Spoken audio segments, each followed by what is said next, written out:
1140. It's the Carmichael Dave Show with Jason Ross on Sactown Sports 1140. Sad day on the show today. Friday. There will be no fun and games today. Also, I'm off center. That's fine. No Jason Ross. He's Jason Rossing. That's fine, Jay. Don't worry about it. You can be off center. Oh, here comes Simone. Simone is in, though. That's a positive. Always good. There you go. Yeah. Oh, she's got the monitor, right? Hello to everybody on the YouTube. Hello to everybody listening. Can you feel it? It's a Friday. It's a Friday, and the Kings play the Lakers tonight in a game at Staples or Crypto or something else. Aren't they changing it now? I don't know, but what will last longer, Crypto or Power Balance Pavilion for a name? I want to say, I honestly want to say that they're changing. I saw something that they were changing, something having to do with that. Maybe it's a different arena. Yeah, Crypto is not doing great right now. And, of course, I'm sitting here like everyone else, not understanding. Like, I understand the basics of blockchain, but I've had people explain it to me like I was a 3-year-old, and it's still difficult. But I can't help but sit here watching all this bloodbathing going on in the crypto world. And Bitcoin was like at like 64 grand at one point, and now it's down to, I want to say 16,000. I think I saw yesterday somewhere there. That's quite the dip. Well, and that's the thing is I'm sitting here and I'm thinking, and this is, I'm sure a lot of people are like, gosh, is this the place where I'm going to get really mad in a few months that I didn't buy more Bitcoin? Like, is now the time? By the way, do not take financial advice from me. I am the worst investor.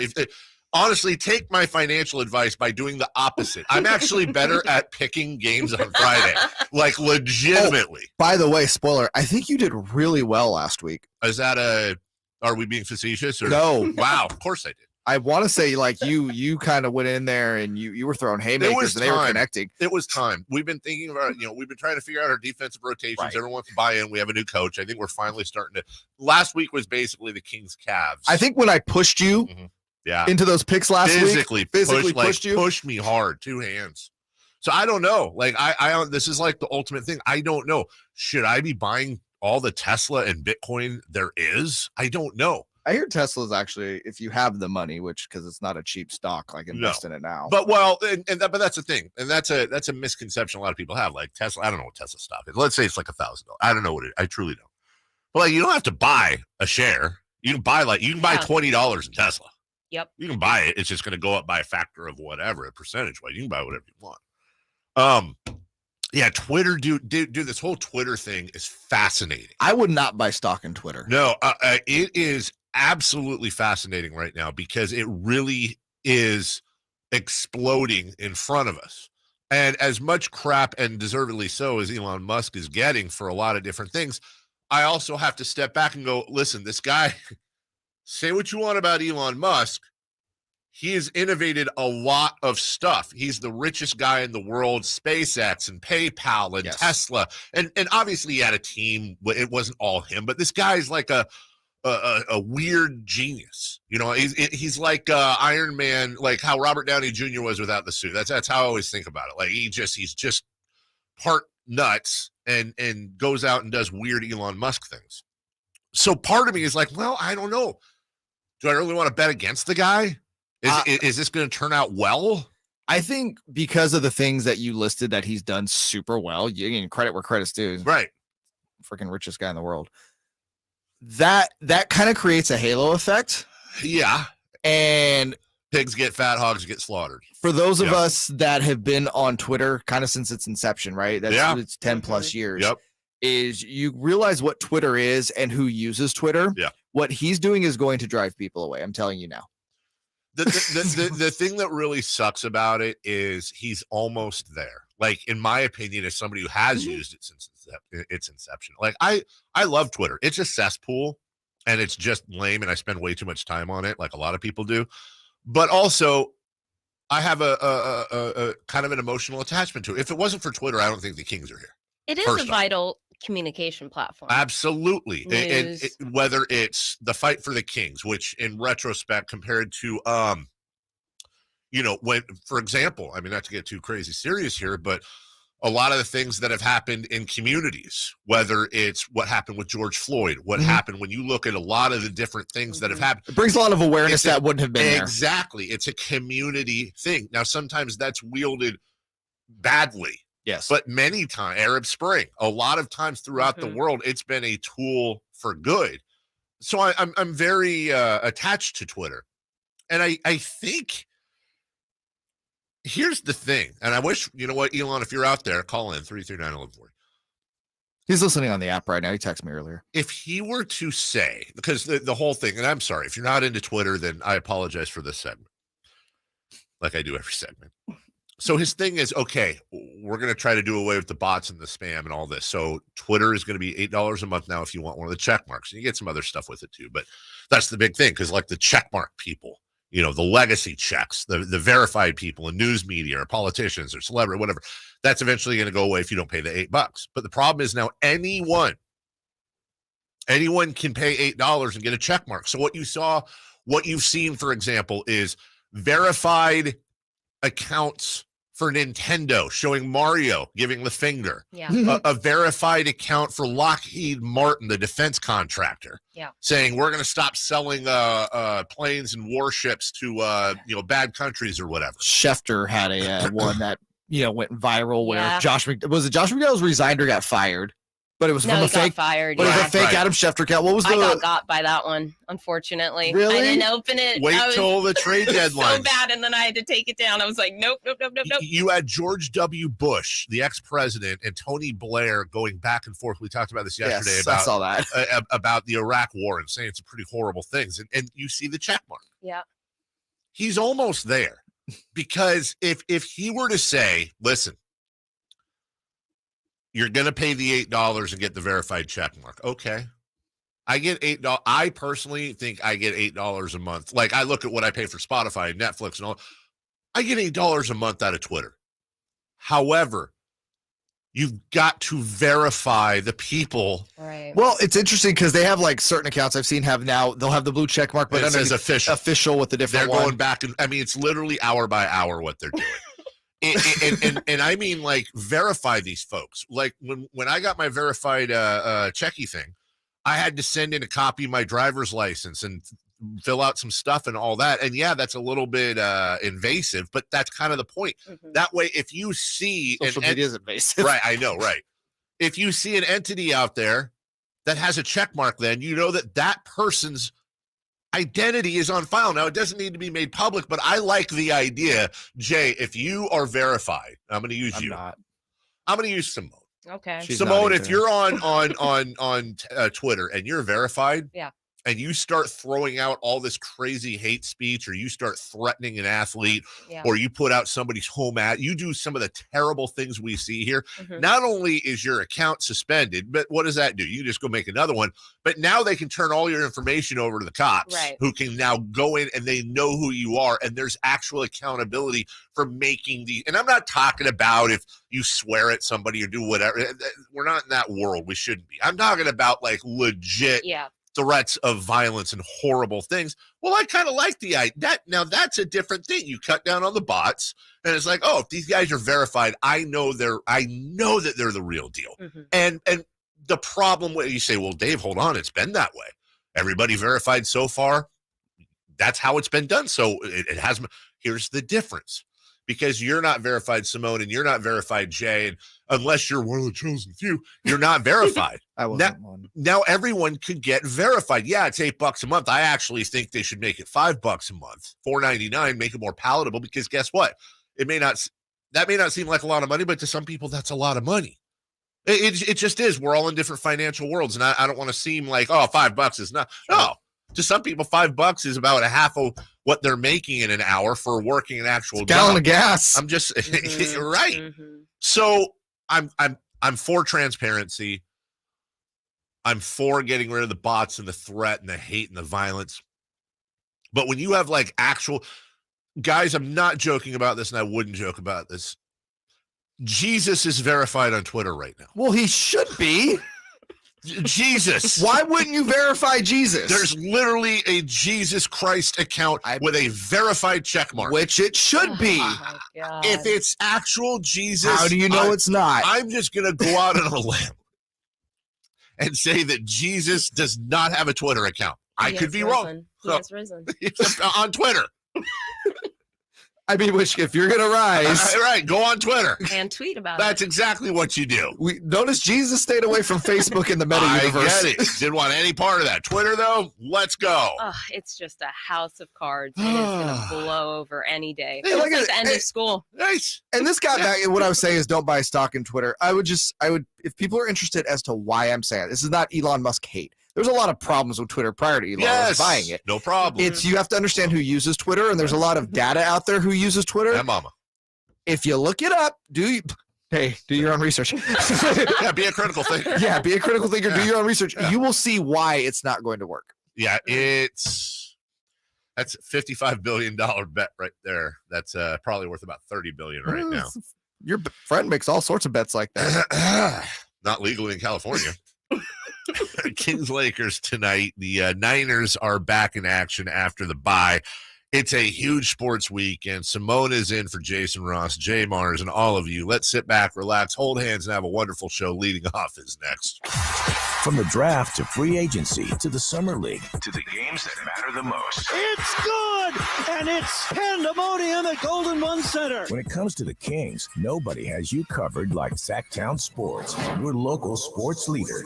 Hey, it's Carmichael Dave here for Capital Casino, and the primetime football giveaway, it's back. They're giving away a total of $500 for every Sunday, Monday, and Thursday night primetime game, conveniently located at 411 North 16th Street in downtown Sacramento with plenty of well-lit parking and some of the best food in a friendly environment. For more information on tournaments and gaming, please log on to capital-casino.com, and please gamble responsibly. As always, 1-800-GAMBLER.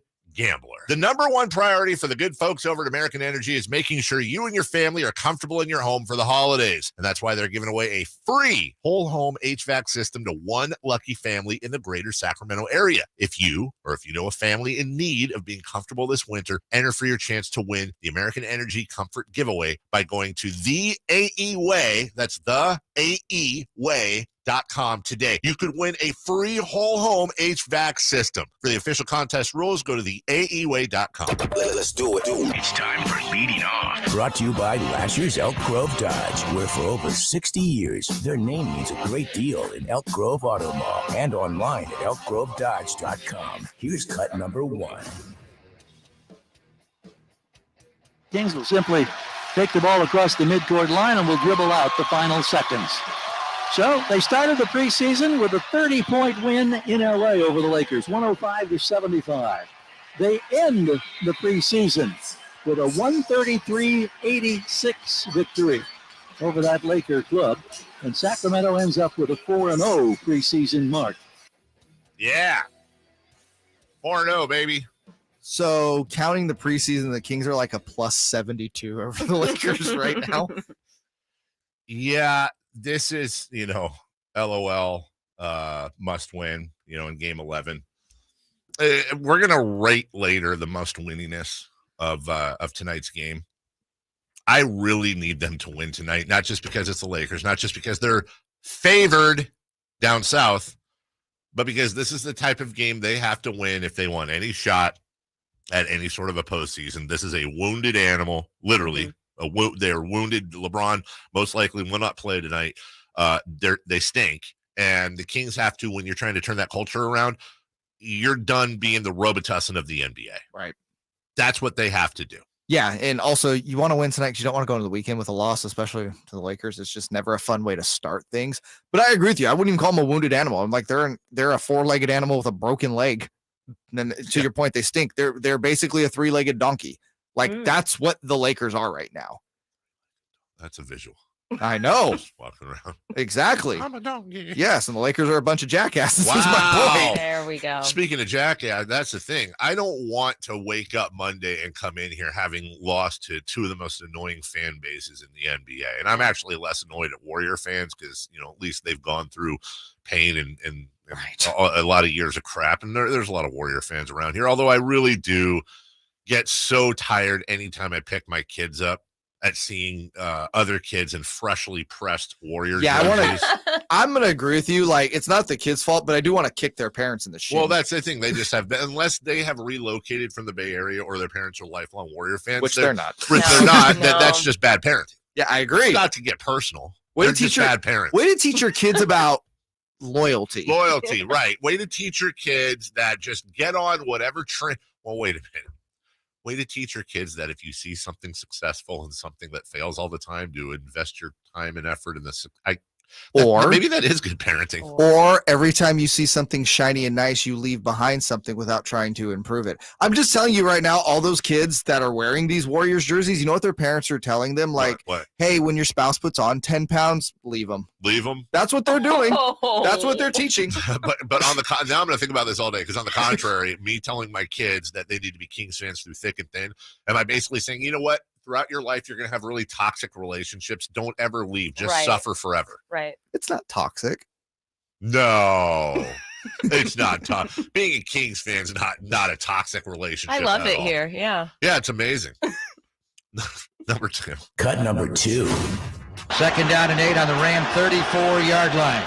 Kittle is inside of Ayuk right. They motion McCaffrey backwards pass to McCaffrey, and he's going to throw downfield wide open. Brandon Ayuk! Touchdown! San Francisco! He can run! He can catch! Is on fire! Christian McCaffrey can throw! Say what? It's like so many other calls you could have grabbed. You did that on purpose. It's my fault. Cheetos. The Niners are off their bye, giving everybody a chance to get their timing down, I hope. They take on the Chargers Sunday Night Football, and this sucks. Oh. I just realized it. So I am going to be at the there's 2 levels of Kings game I avoid. I don't like going to Kings Laker games, and I don't like going to Kings Warriors games for reasons we just talked about. But wait a tick. Sunday night, they play the Warriors. And I will be at the game visiting with some really cool client friends of ours that are going. And actually, honestly, cool people. And I'm excited about that. I'll be in our little box. Oh, nice. Yeah. Which, by the way, what does that mean? You don't like the box? Dump it. I'm just saying, like, here's the thing. It's called a suite. Yeah, and I don't know how. And listen, I don't. Yes, I do. Actually, it's a wonderful place to watch a game. It's amazing. Actually, I love it. Here's the problem. The Niner game's on. Yes.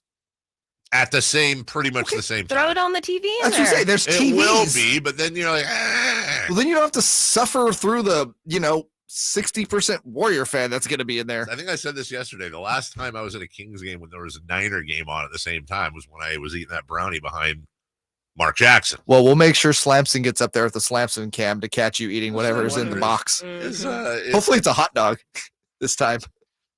I'd rather that not be the case. Anyways, I'd really rather that. Simone's not on camera. Okay, I had to check. I'd really rather that not be the case. Chargers, Niners. The Niners at home, favored by 7. Favored by a touchdown. So it's going to be very interesting. It's like you ever play a video game and you're dying through an entire level and then you complete the level finally and then you start the next level and you have full health. Yes. And you have all your weapons and you have all your ammo. It's like this renewed spirit you have. It's really a positive vibe going into Sunday, except one thing. And we'll get to that a little bit later. There was some lame news coming out of Niners practice yesterday. We'll get to that at 7 a.m. Number 3. Cut number 3. The Carolina Panthers move to 3-1 in the NFC South. They salvage a season split against their rival, the Atlanta Falcons. 25-15 is your final score. What a humdinger. Wait, hold on. That game was in Carolina. That was in Atlanta. Was it? No. No, it was in Carolina. No. Did I just hear? Hold on. Did I just hear Neil Diamond's Sweet Caroline playing at the end? Hold on. The Carolina Panthers move to 3-1 in the NFC South.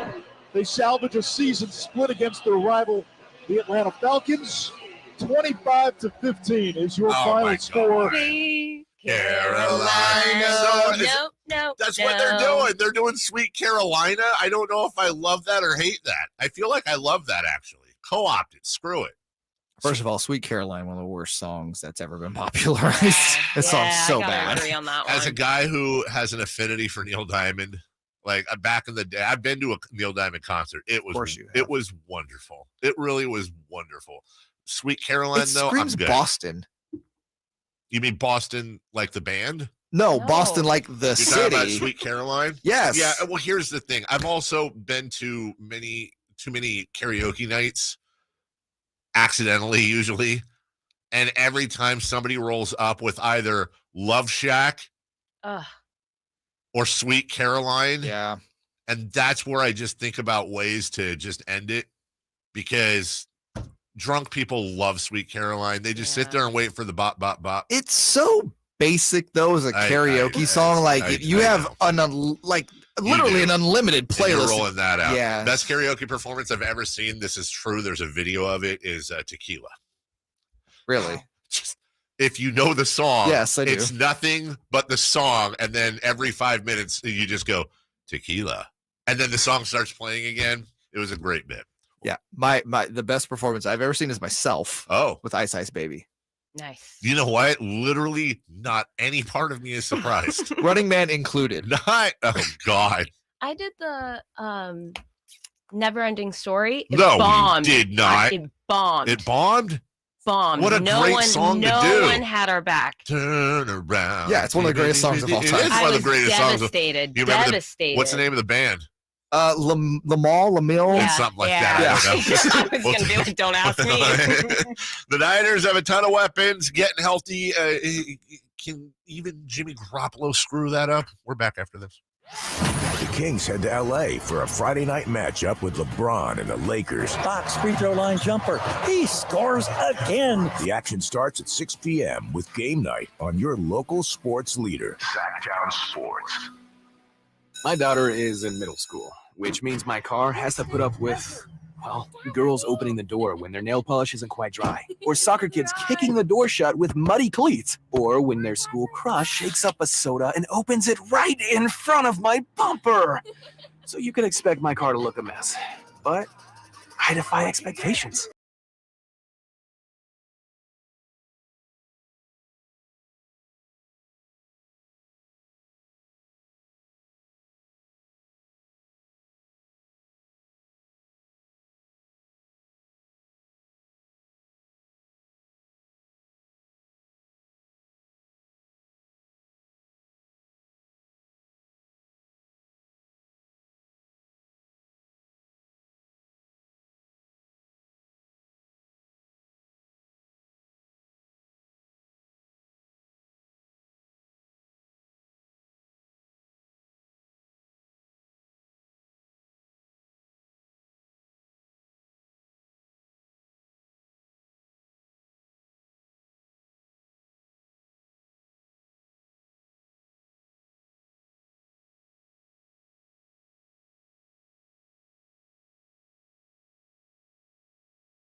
on Sactown Sports 1140.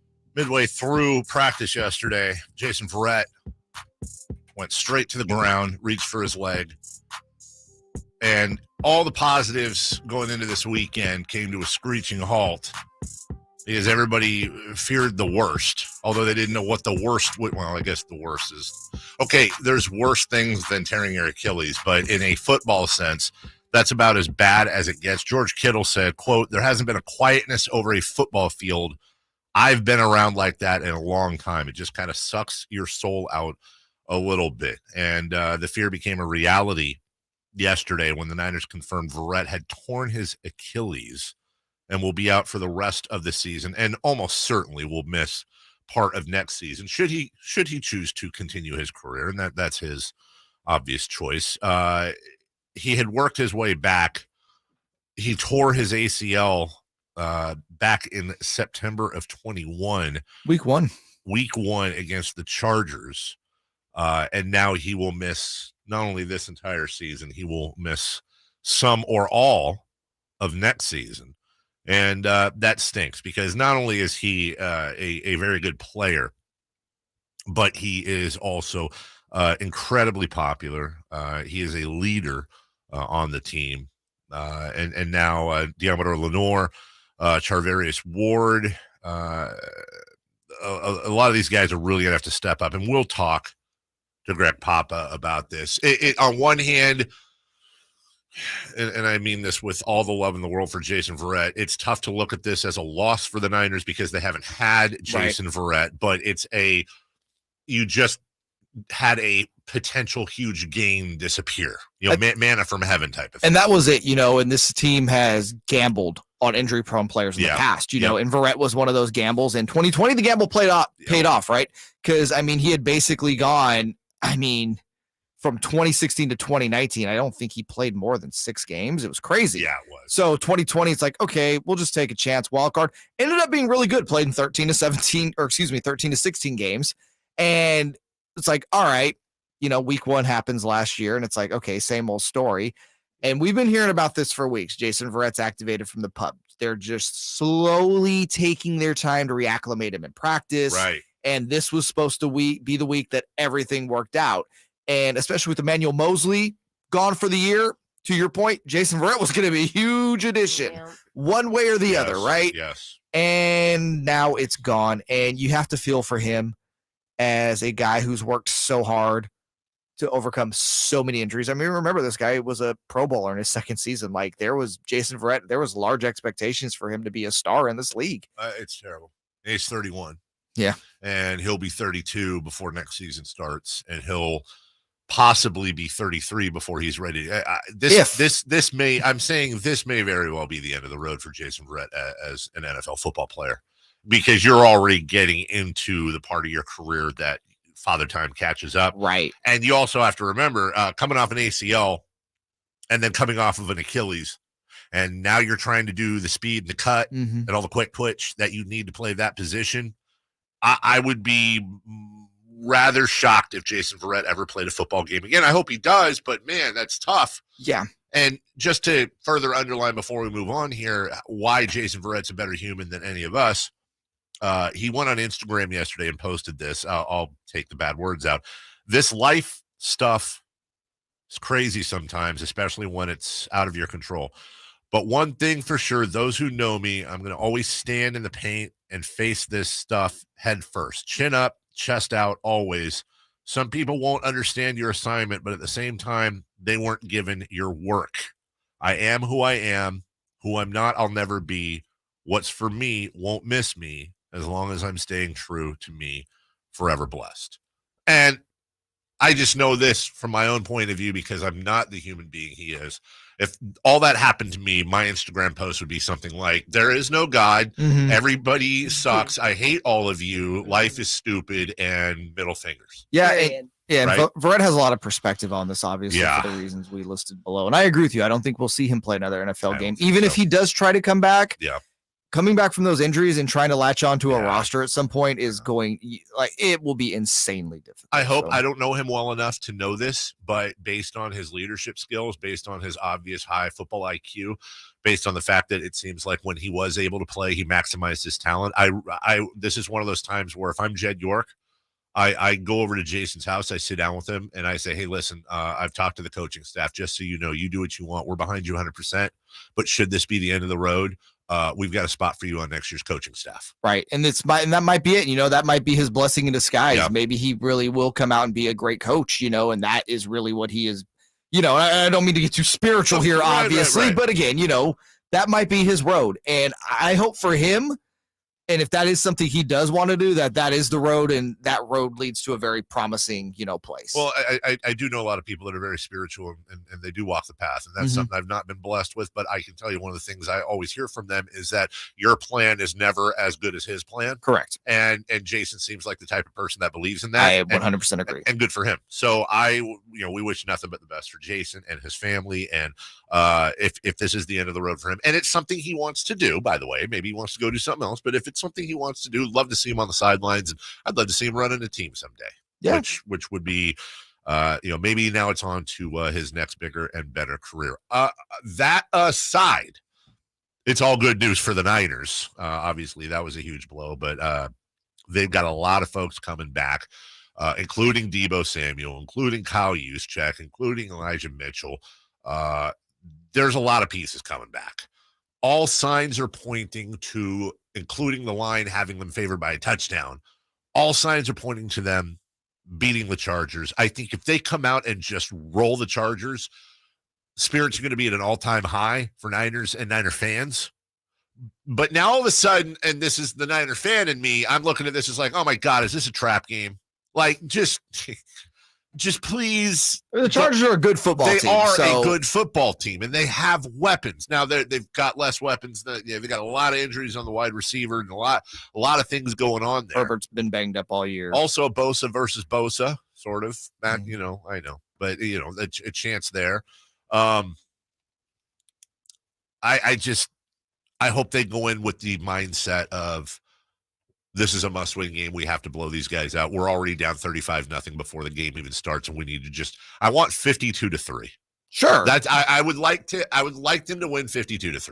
Well, I mean, it's an offense that's capable of putting up big numbers. Obviously, with this will be the first time that with McCaffrey we see the full landscape here. We see Kittle, we see Ayuk, we see Deebo will be healthy. He is playing this Sunday. Kyle Juszczyk will be back from the finger injury. He is playing this Sunday. Christian McCaffrey, I've been coming up with how this offense is going to look, and I think we'll see a lot of different looks. Like, imagine lining up Ayuk. There's so many things, right? It was like empty backfield. Right. On the left side, you have Ayuk, you have Kittle, you have Deebo, and then you line up McCaffrey in the slot. Oh my God, who do you cover? Well, and on top of that, because if you try to play man, they're going to burn you. So, and you'll probably see this. So let's go with all of that, all of what you just said. Ayuk, Deebo, Kittle, McCaffrey in the slot. Oh, and look who's in motion. It's Elijah Mitchell on the jet sweep. What are we doing here? What are we doing? I don't know. Are we handing it off on the jet sweep? Are we going to McCaffrey in the slot? Ayuk's doing a post. Deebo is just bombing on fools all over the middle of the field. Pick your poison. It could possibly be, no hyperbole here, given Kyle's creativity and the weapons that are on it. It could be one of the most explosive offenses we've ever seen. Well, honestly, it should be on paper. On paper, this should be an offense that nods at the greatest show on turf with the Rams. Right. An offense that looks at Peyton Manning's Broncos. Recent years, Kansas City, 100%. Speaking of Peyton Manning, his Marvin Harrison, Edgerrin James Colts, Marshall Faulk. Reggie Wayne was pretty good there. Reggie Wayne was okay. Who was their why am I blanking? Who was Jeff Saturday? No, their tight end. Dallas Clark? Yeah. God, that Colts team was a great fantasy team. We'll talk more about Jimmy Garoppolo later. We kind of glossed over that, talking about Jason Verrett, which is fine. I just had a thought yesterday, with the Niners coming back and looking, let's say they do look great. Let's say everything great happens and they win the Super Bowl. I mean, top of the morning to you. The Niners won the Super Bowl this year. Jimmy Garoppolo is a free agent this summer. What do you do? Play Trey Lance. They win the Super Bowl, and you let him go and you play Trey Lance. And I'm not saying you're wrong. I'm saying that is an HECK of a decision. I don't want to swear on the air. Now, let's talk about our friends at Hoblet. It is Black Friday sales event going on right now. Save up to $10,000 off MSRP on new 2022 Ram 1500 Bimhorn crew cabs with special 2.9% APR for 72 months with thousands more in savings. What do you guys think about that? Aumga, that is right. My goodness. JD Power customer first dealership since 2019. No dealer markup on the most popular Ram and Jeep models, while other dealers are adding dealer markup to MSRP. Hoblet's still offering discounts. 2022 Ram truck, number one in JD Power's initial quality study. With gas prices getting up. Well, they've already gotten up there, but going up even more. Up to 32 miles a gallon with the Ram Eco Diesel. Are you serious? 32 miles a gallon for Rams? Oof. Many of these Jeeps get up to 25 miles per gallon. Search, select, and save. Go to HobletDodge.com. Your no hassle, no pressure ever dealership. All right, what is the must-winniness rating for the Sacramento Kings tonight versus the Lakers? We've got 3 in the key as well. We're right back. Sactown Sports 1140 is broadcasting live on YouTube. To me, it's a must-watch. Check out the Carmichael Dave Show with Jason Ross and the Cattles and Rami Show. Plus, get exclusive content. Search Sactown Sports 1140 on YouTube. Your local utilities are offering up to $11,000 in rebates to make energy-saving home improvements. Turn to the experts at Clark & Rush and Carrier, your rebate specialists. License 608005. These home electrification upgrades will lower your energy bills and put rebate cash in your pocket. We'll even do the paperwork. You enjoy the rebates. Smart energy savings is what we do. Clark & Rush. Call 916-609-2681. Get in the zone, AutoZone. Welcome to AutoZone. What are you working on today? Thinking about gas mileage.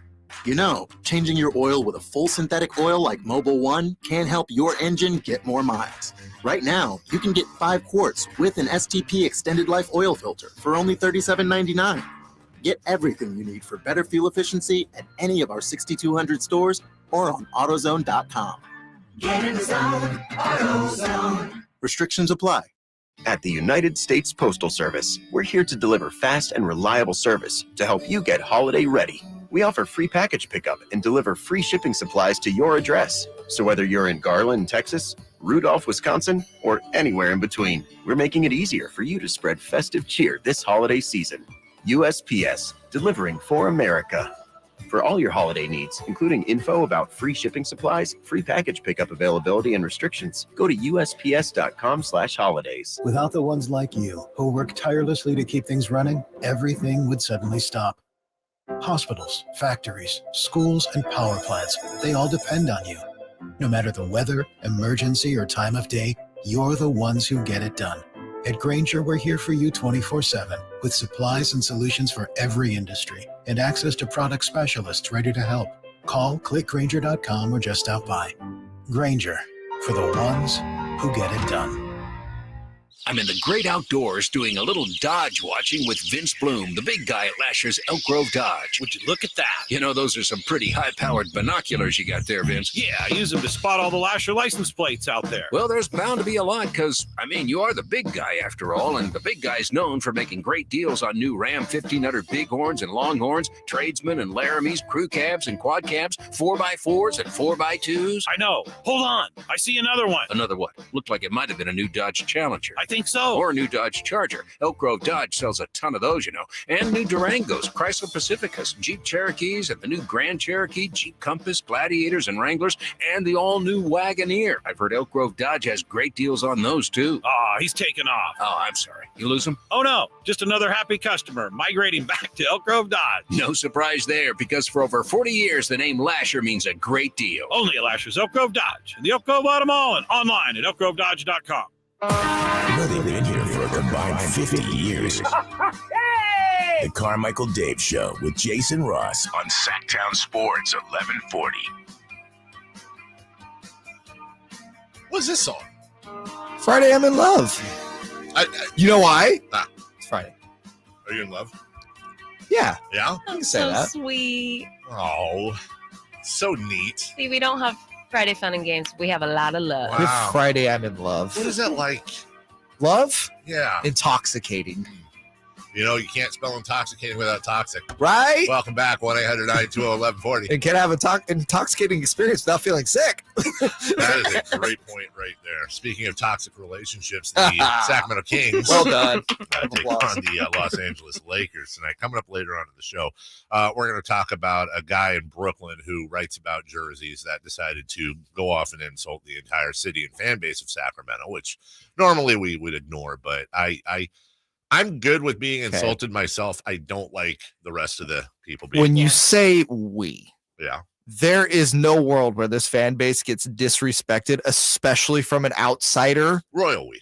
And doesn't go into an uproar. Listen, it's bad no enough. world. It's bad enough. You know, Kings fans have it bad enough, but the very few wins we do get, please don't disrespect us. Leave us alone. Yeah, quit punching down. Hey, shout out to Fanatics, who post the jerseys and all that. The link to buy them, and it's spelled Sacramento.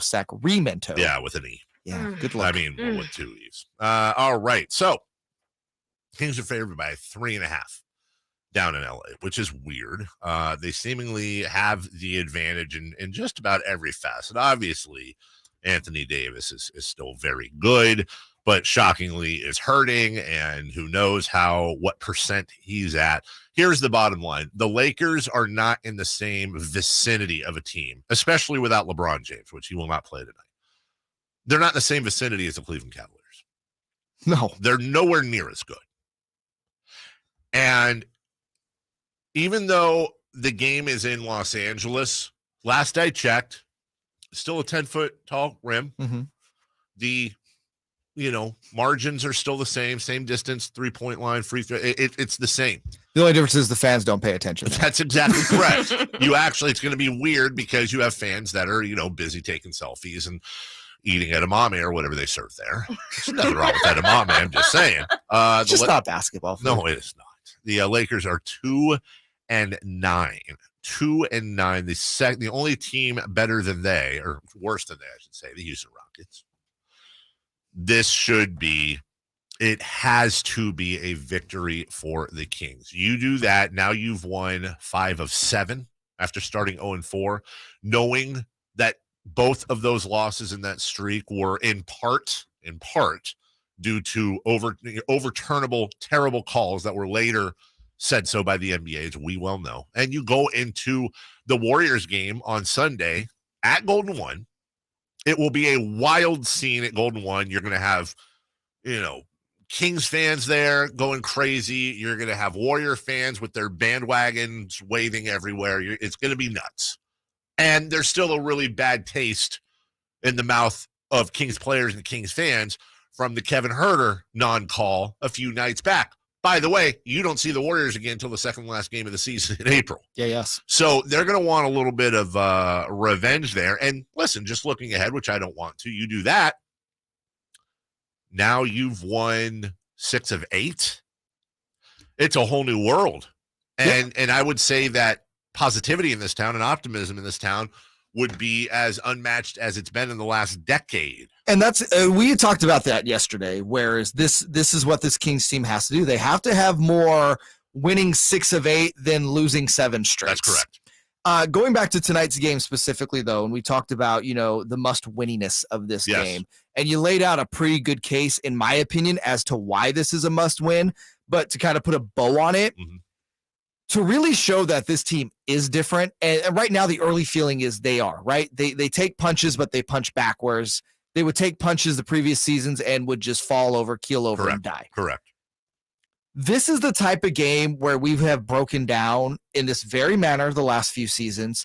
Like, this is a game they should win. And then they go out and they crap the bed. That's correct. They cannot crap the bed tonight. If you really want to me, this is such a marker for showing that this team is completely different than the last 4 or 5 seasons. That is correct. I completely agree with you. This is This is an alarm game for Kings fans, and I'm not entirely sure I want the players to feel that way too.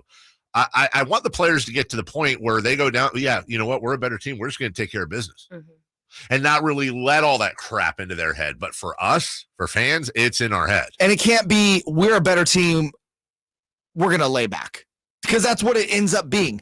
That's what happens with this team. You play down to the level of your opponent. You can't do that. No. You have to play with the same amount of foot on the gasness as you did against Cleveland, as you did against Miami, Orlando, all these teams. You have to play with that same type of, we're going to go in here. We're not doing anything different other than we just know we should win by doing this. Should we do a 3 in the key? Yeah. Why not? Jason's gone today. We've got a 3 in the key. Simone will fill in for Jason. Can you keep track of our stuff, though? Sure. Try and write I have some nothing else things to do. down. That's fine. Yeah. Don't worry about it. My goodness.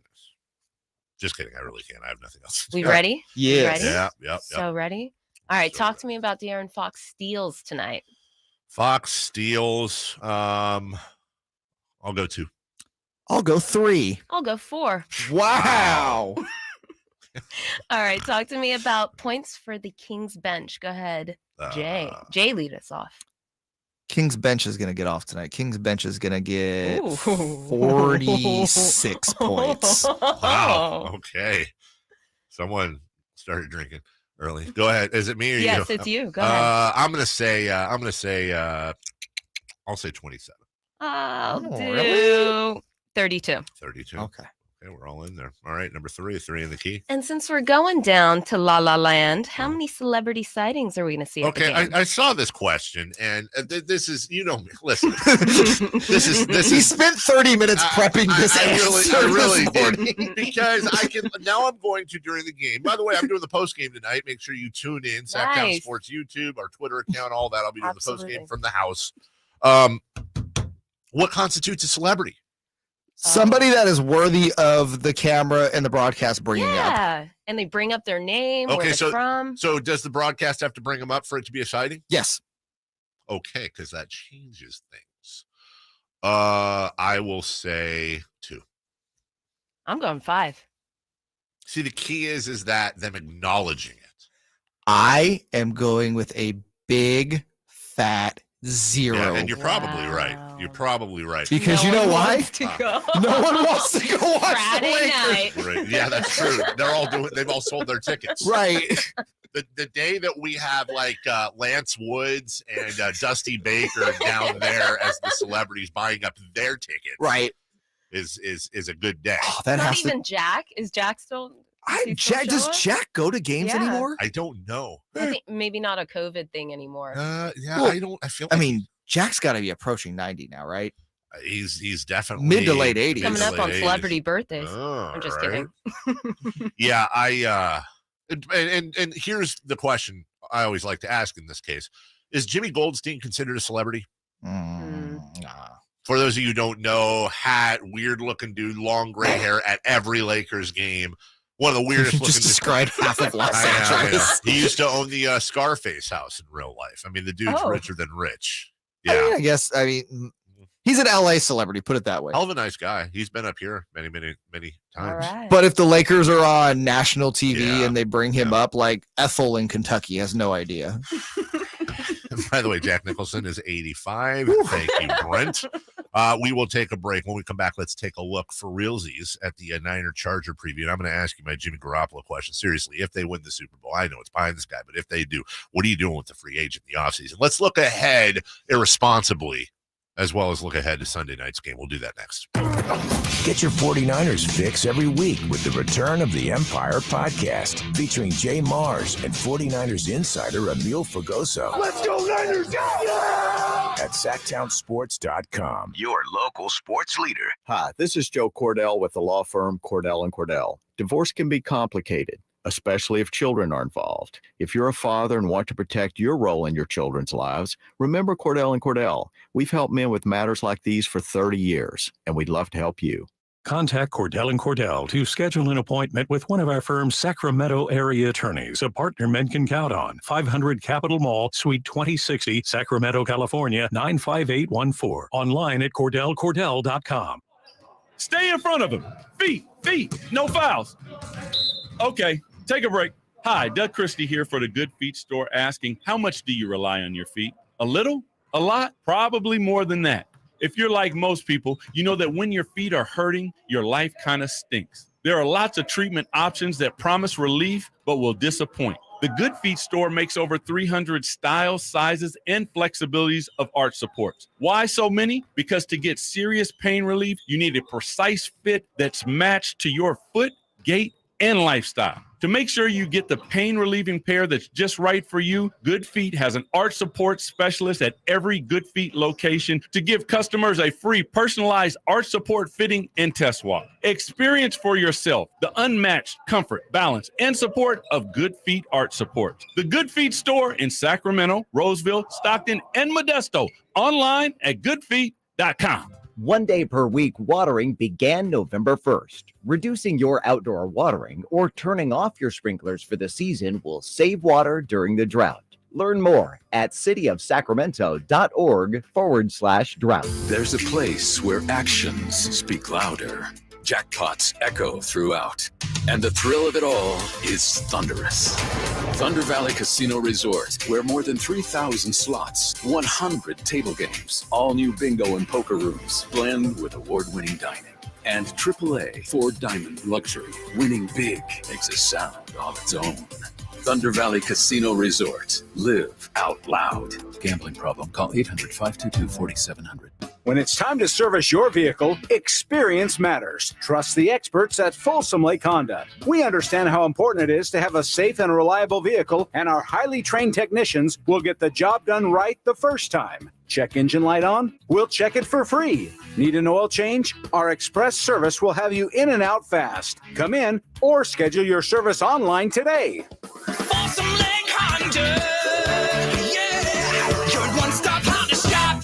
If you want to hit the golf ball farther and straighter, the Hagen Oaks Player Performance Studio offers you the opportunity to experience the same technology and major brands used to fit PGA and LPGA Tour professionals. The Hagen Oaks Player Performance Studio is an indoor facility that opens onto the driving range so you can see your all-important ball flight. With the advantages of cutting-edge technology and analyzing your ball flight, the Hagen Oaks professional staff will make you a better player.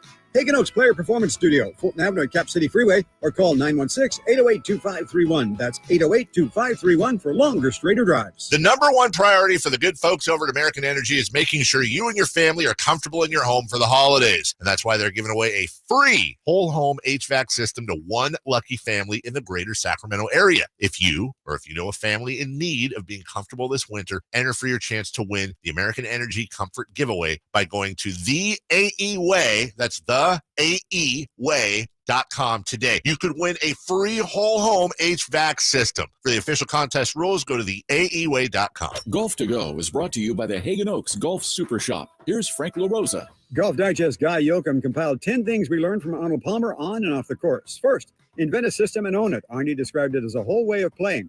2, always dress the part. He said the neatly appointed golfer gives the impression that the course and people are special. 3, remember the kids. Arnie always signed for them, and much of his foundation is devoted to kids. 4, walk and walk some more. 5, a good grip comes first. Arnold was given the grip at age 3 by his dad, who said, don't ever change it. 6, hit the ball hard. 7, it's all about the driver. When I drove the ball well, he said, I was usually tough to beat because my game flowed off that. 8, accept the mysteries of the game. Sometimes you lose your game, he said, and there isn't much you can do about it. 9, imitate your heroes. Byron Nelson was Arnie's role model, and all these years later, Palmer has been an inspiration to many. 10, get it to the hole, he said. If you do that, you'll at least give it a chance to go in, which, if I'm not mistaken, is the object of the game. Arnold Palmer is sorely missed. That's your Golf to Go. I'm Frank LaRosa. Northern California's #1 Honda dealer, Stockton Honda, is also Northern California's #1 Honda certified pre-owned vehicle dealer. Come see our amazing selection of quality pre-owned vehicles. We have something for everyone. Don't shop dealer to dealer trying to find the perfect used car. Stockton Honda has the selection, financing, and savings you want. Plus, get top dollar for your trade. Anytime, anywhere, it's all here. StocktonHonda.com. One claim based on 2021 total new and Honda certified pre-owned vehicle car sales from American Honda Motor Company, Zone 1 report. KHTK AM and HD1 Sacramento, KYMX HD2 Sacramento, the flagship station of your Sacramento Kings. It's Sactown Sports 1140. Sactown Sports headlines. With your Sactown Sports headlines, I'm JayMarZZ. The Sacramento Kings head to Los Angeles tonight for a Friday night date with the Lakers. LeBron James is out for tonight's matchup with an adductor injury, and Anthony Davis is expected to play despite experiencing lower back tightness. Coverage begins at 6 o'clock with game night on Sactown Sports. The 49ers return from their Week 9 bye to take on the Chargers in Santa Clara. Quarterback Jason Verrett was expected to return after not playing since Week 1 last season, but suffered a season-ending Achilles injury in practice yesterday. Injuries have slowed what was once thought to be a very promising career for Verrett, who has appeared in just 20 games since 2016. Wide receiver Deebo Samuel and fullback Kyle Juszczyk are expected to return to the lineup, while defensive tackle Eric Armstead is still questionable to play on Sunday night. The Panthers beat the Falcons last night on Thursday Night Football. The Carolina Panthers moved to 3-1 in the NFC South. They salvage a season split against their rival, the Atlanta Falcons. 25-15 is your final score. Panthers running back Deonta Foreman finished the game with 31 carries for 130 yards and a touchdown. Coming up on today's show, CBS Sports' Dave Richard at 7:27, the voice of the 49ers, Greg Papa at 8, and KCRA3's Michelle Dapper joins the show at 8:27. All guests come to you from the Folsom Lake Honda Hotline. Folsom Lake Honda, your one-stop Honda shop. Those are your headlines. Back to the Carmichael Dave Show with Jason Ross. It's the Carmichael Dave Show. He's on the microphone when he's not on the microphone. He's playing a song, and when he's not playing a song, he's on the microphone, and then boom. With Jason Ross. Jay, hey, my headset's Text or call the show at 916-339-1140. It's the Carmichael Dave Show with Jason Ross on Sactown Sports 1140. There's a new little bug I see on the YouTube feed. A bug? Bottom left. It says Sactown Sports Studio. Is that supposed to be there? Yeah. I've never noticed that before. Because normally it's covered up by our two-person overlay. You can watch us on Sactown Sports' YouTube page. On Twitter. Why are we not simulcast on a network here locally? That needs to happen. I'll get on that. Come on, TV 58. I'll shoot old GM at KCRA3 who I don't know. Let's a go. Message. Let's ask Michelle Dapper. Coming up at 8:30. Didn't want to bury it in the 6 a.m., so let's do it in the 7 a.m. when we, the listeners increase throughout the day. It goes without saying, before we get to the Niners and Jimmy Garoppolo and the game this weekend and things that do not matter. What does matter is we all know. Pretty sure everybody knows somebody, whether it's a family member, a friend, that has served our country. And today being Veterans Day, I had the yearly conversation with my kids yesterday, and I think I have it right here. Because my daughter said, so what do we say? You're not supposed to say Happy Veterans Day. I said, no, you can say Happy Veterans Day. Thank you for your service. Thank you for your service. You don't say Happy Memorial Day. Some people do. Correct. Yeah, well, you shouldn't. I once worked with a guy who was celebrating 9/11. And not in the way you would think. And I don't mean that in like he's a bad person was celebrating what happened. He was just extremely drunk. It was like happy. Okay, real quick. I'll tell the story. Okay. So he was pre-recording a show for the next day. Okay. The radio guy. Yes. And he came in a little intoxicated. Well, that's always a good idea. And it was for Memorial Day. That's an even better idea. And he said, this is my name. Celebrating 9/11 on this Memorial Day. Yeah. It was not good. That should go without saying. Anyways, we do celebrate Veterans Day. My dad, my uncle, my nephews, we all have family members. And even if you don't have family members, you have friends, or even if you don't have any family members or friends, we all hate each other and everything sucks. And the country is going to heck in a handbasket, blah, blah, blah, blah, blah. But the bottom line is this, whether it was World War I, World War II, Vietnam, Korea, Iraq, wherever it may be, we have people that are just way braver than I and many others pretty much put their lives on the line for our country. And regardless of your political views, regardless of your race, creed, religion, whatever it may be, the red, the white, the blue, all of that stuff. Thank you so much. Thank you sincerely. And it's not enough, and it shouldn't be. And Memorial Day and Veterans Day should not be the only days that we do this. Veterans, in my mind, like teachers, should be absolute celebrities and held above most, if not all, in this country. Thank you so much from the bottom of our hearts for your service, both past and present. The Niners. I mean, there's no segue out of that. No, let's get back to sports. Guys are throwing around a football. But yeah, the Niners and Chargers this Sunday. I'm really excited for this game. It's going to be a doozy. I asked you earlier, and I just want to get this out of the way because I was thinking a lot about this last night. Let's say the Niners do come out and they win. They just go on this run, and it's like, oh my, this is amazing. Like everything's unlocked. The defense, Fred Warner is out there just destroying everyone, as is Bosa. They're rolling over teams. We look back at the Chiefs game and say that was the turning point. They've been unstoppable since then. Shanahan unlocks Christian McCaffrey, Debo, everything, all the things we've been thinking about. It's not too many weapons. Pick your poison. Juwan Johnson might have 3 touchdowns. What about Juwan Jennings? What'd I say, Juwan Johnson? Well, they just signed Juwan Johnson. Yeah, breaking news, they signed Juwan Johnson. Yeah, he's a good guy. So, they go crazy. Let's say they just roll through the playoffs. They play. They have a rematch with the Chiefs in the Super Bowl. They win the Super Bowl. You really go into next year without Jimmy Garoppolo? Yes. And I'm not saying that I disagree with that, but you're kind of leading on, though, that there is a world where you bring him back, and I don't get that.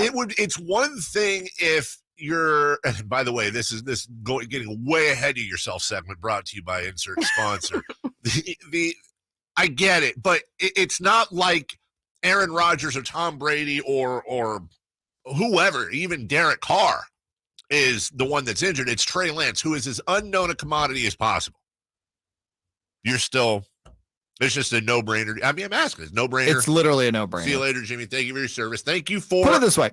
Your 2 NFC championship games.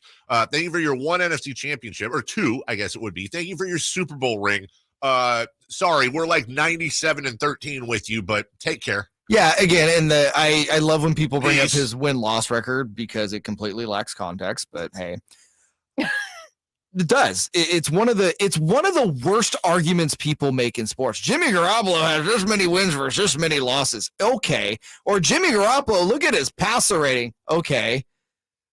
When have you ever, tell me that play where Jimmy had the pressure on him in the pocket, scrambles out, gets it down the field, 30 yards, hits a receiver. It was a second or third option. Literally never. Here's the thing with Jimmy Garoppolo. Look at yards after catch versus yards. Right. Jimmy Garoppolo's passer rating is inflated because he throws the ball 5 yards to Deebo Samuel, who then trucks guys for the next 30 yards. Mm-hmm. Nobody ever likes to bring that up. Jimmy is in a position right now from an offense standpoint for the 49ers, it's really hard to mess this up, right?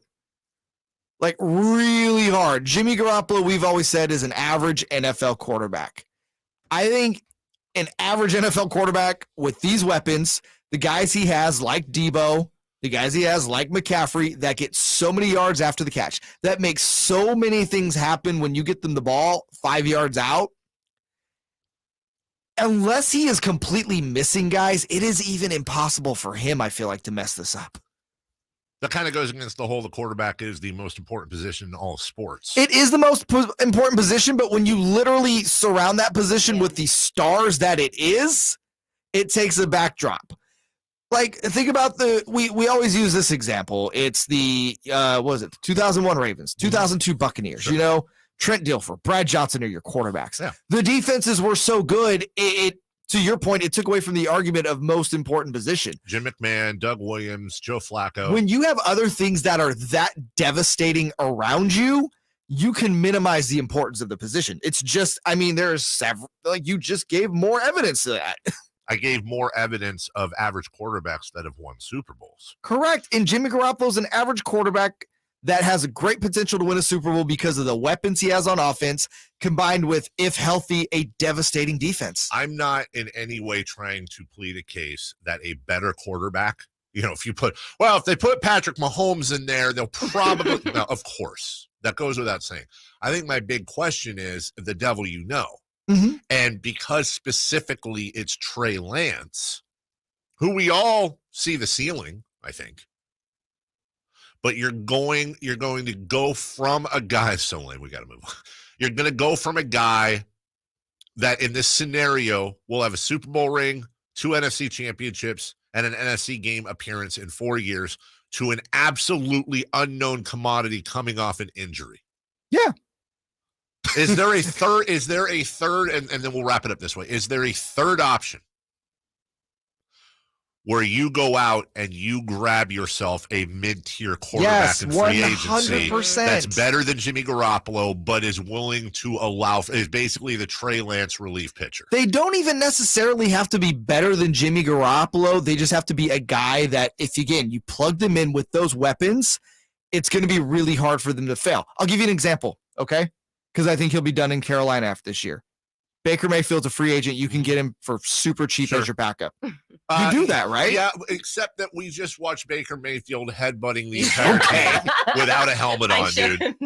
Oh, I was watching it too, and it was like I agree with the funny part is like, bro, what the hell are you doing? Yeah, you're a quarterback headbutting guys, and you don't have a helmet on. I feel like He's a football guy. Yeah, Baker Mayfield's like 3 steps away from being, like 5-year-old soccer players who everyone's playing with the ball and they're over there making forts with grass. And they're sitting cross-legged. Like he's almost there. He's just with his juice box on the sidelines. Oh, Baker's supposed to be in the game. But also was backing up Walker last night and was the first guy to be out there celebrating with his teammates after that win. That's kind of the guy you want as your backup. Well, let's get to the Super Bowl part first, right? I guess. Oh, I agree. Starting this Sunday night against the Chargers. Jason Verrett, we talked about that earlier. Season-ending, possibly career-ending Achilles injury. That is absolutely devastating to this team. And if you can put that aside, the rest of the news is nothing but good. There's Eric Armstead. There's a couple other folks. Armstead's the one that really sticks out to me because we don't know yet. But they are as healthy as they've been or healthier than they've been all season long. You asked the question, Jay, in here. The Niners are favored by a touchdown at home. Is that too low? And I think it's a really good question. I'm going to give you a really stupid answer. I think it's either going to be way too low or slightly too high. And what I mean by that, of course, it's going to be too low. Too high. What I mean by that is I think either we see a surprise and either the Chargers win or they lose, or it's going to be a blowout. So you think it's going to be a blowout. So you think the line is wrong one way or the other? I think the line is wrong, and honestly, I would be more. I think it's more likely that the Niners win by 14 or more than win by 7-14. I'd agree with that. But second, I would say the Niners win by less than 7 or lose outright would be my second. You get what I'm saying? I think the line is wrong, but it could be wrong on either side in an extreme way. This is a tough game to look at. I'm glad, and that's why you don't bet.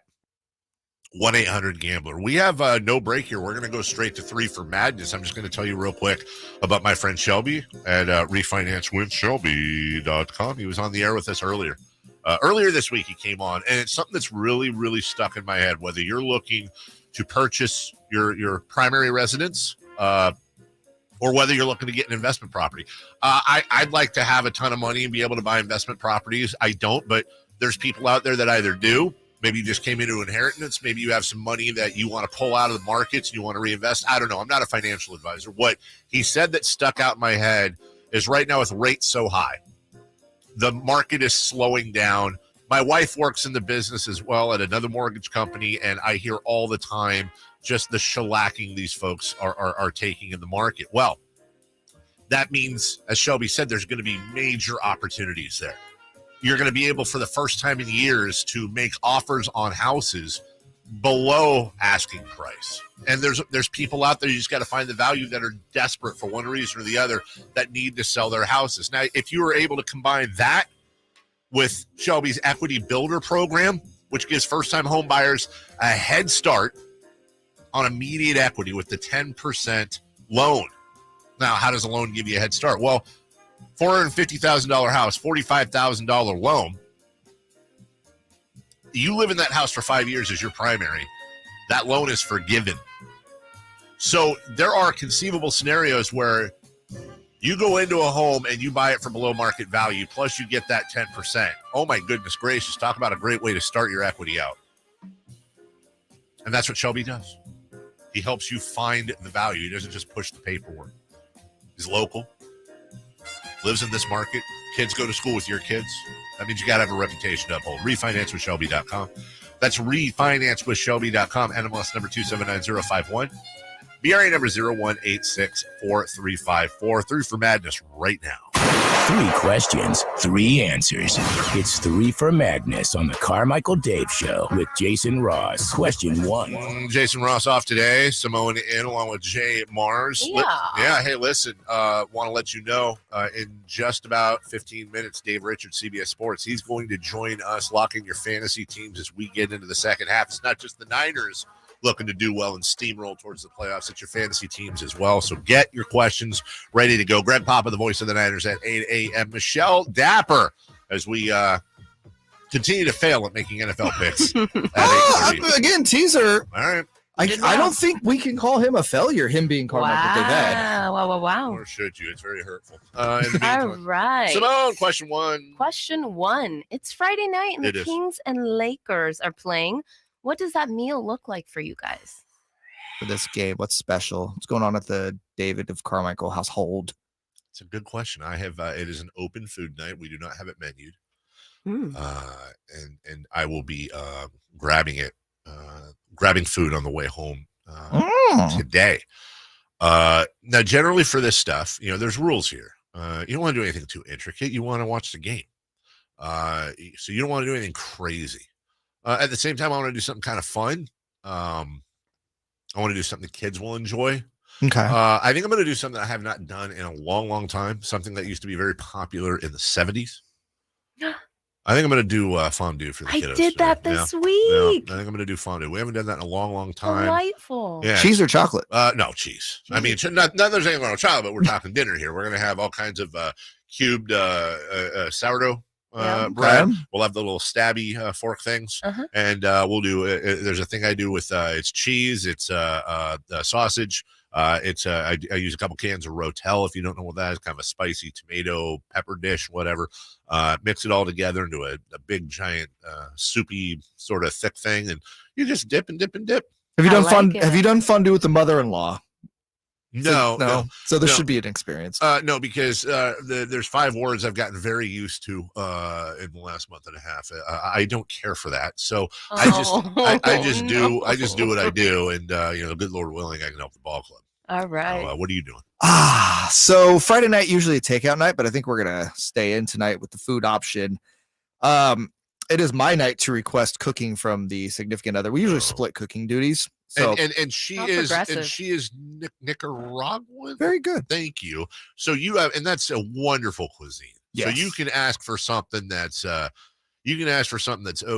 or whatever. I'd be hitting her up for Nicaraguan dishes. So the Nicaraguan rice is her specialty. Oh, it's goodness. delicious, but she also makes excellent rolled tacos. So I think we're doing a rolled tacos. Now, night is there a tonight. difference between a rolled taco and a taquito? Not really. Okay, so we're talking about the same thing. Right. Okay. It's crispy. It's crispy. It is crispy. Okay. Simone? nice. I think I'm doing a little bit of Thai food. That sounds Nice. delicious. Oh. Ordering out. I'm going to the city this weekend. Really? Yeah, Do a little little Thai coconut food. chicken. Now, does that include the spicy coconut chicken soup? Yes. Tom Yum. Tom Tom Kha, I think Tom it Kha. is. Okay. I hope. Yeah, I think we're right. absolutely. Yeah. Absolutely.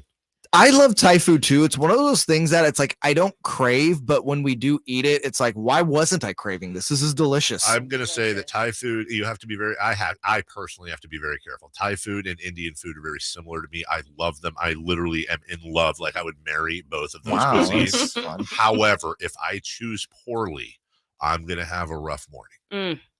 Hear that? Oh. Yeah, dude. Do not mess around. You know I can sympathize. Do not. To know what you're doing or consult an expert, and make sure you have lots of milk and ice cream. Also, the Carmichael Dave Thai Food Married Twitter account with a blue check mark coming to you later this Yes, afternoon. that's absolutely correct. Number 2. Question 2. All right. Outside of the 49ers and Chargers game, Wow. what's an NFL matchup you're looking forward to this weekend? I'm looking forward to them all. They're all just great teams. Attaboy, good answer. Honestly, there's not that many great matchups this weekend. There really aren't. I got one I'm excited for. I'll let you go, Jay. Lions and Bears are disagreeing Oh, with my. you, but I think the marquee game of the weekend is obviously Bills hosting the Vikings. 6-2 Bills coming off a loss against the Vikings at 7-1. This is an anger game for the Bills. But also the Vikings at 7-1, much like the Eagles. A lot of people are like, well, yeah, but are they for Josh Allen is a big fat question mark in this game, whether he plays or not. He is hurting. So this is not a full strength Bills team, but if the Vikings go into Buffalo and get a win, that's huge for them and their confidence. Yeah, and that's for people that are really into like football and winning and good stuff. No, I am here for the poop fest. Are you? I am here for the drama. I am very intrigued by this Colts Raiders matchup this weekend. I wrote that down too. I kind of am too. Listen, you have the Raiders going in who have just been awful. No Hunter Renfrow. No Darren Waller's Waller, out. gone. And then you have the Jeff Saturday-led Colts for the very first time. Dude, what a show. Dude, this is going to be excellent because one way or the other, the loser is going to look like the king of loser. I'll tell you what. Raise your hand, and we'll get to Dave Richard here in 10 minutes. Raise your hand if due to bye weeks for Baltimore.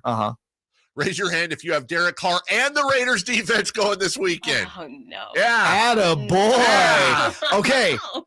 Don't have the Raiders defense. Do have Derek Carr as my starting quarterback. Well, I'm just hoping Devontae Adams needs to have like 27 catches. He needs to basically have 4 quarters like his first quarter last I season. mean, Aaron Rodgers was able to do it with him being his only receiver. What's going to stop the Raiders and Derek Carr besides terrible head coaching? Can I say I'm excited for the Germany game? I like waking up. I like waking up to football. Makes me feel like I'm in Hawaii. Yeah, but you can do that at 10 a.m. No, I wake up early. Seahawks, Bucks, 6. You know what? That's actually that's pretty good actually matchup. turned into a pretty good matchup. Yeah. In Germany, there's just gonna be a beer flying everywhere. Beers and brats, Just It's a baby. lovely mugs. city, Munich. You have- Lovely. You have a brat and a mug in the stand. Uh-oh. No, Yeah, you did that thing again. no, I didn't. I've seen the Clip gifts. Oh, by the way, apropos of nothing. If the Kings win tonight, I will debut my first ever cameo request that I received yesterday, specifically for a Kings victory. Awesome. I didn't tell you this after the show because you disappeared. Oh, I disappeared? Let me just say. I went to the bathroom. Yeah, well, I'm just saying you disappeared. Let me just say it involves the Kings, a victory, and the lead singer of 90s band Dishwalla. Yeah, I'm incredibly excited about Good this. God. Number 3. Question 3. Dishwalla sounds like a detergent. You're My God. We have Warren G and Loonies performing at Sunday's Kings Warriors matchup. It's West Coast hip hop night. Yep. What is your favorite West Coast artist and album? I'm not going to overthink this because this could be 3 hours and I'm going to sound stupid anyways. I'm just going to keep it simple. My favorite artist is the DOC, and my favorite album is his No One Can Do It Better. He was in a car crash, crushed his larynx. His career he tried to do a couple albums after that, but I'm not even going to do what he sounds like, but it sounds like somebody who had a crushed larynx. Oh, And come on. Give us your DOC. That album I wore out multiple times.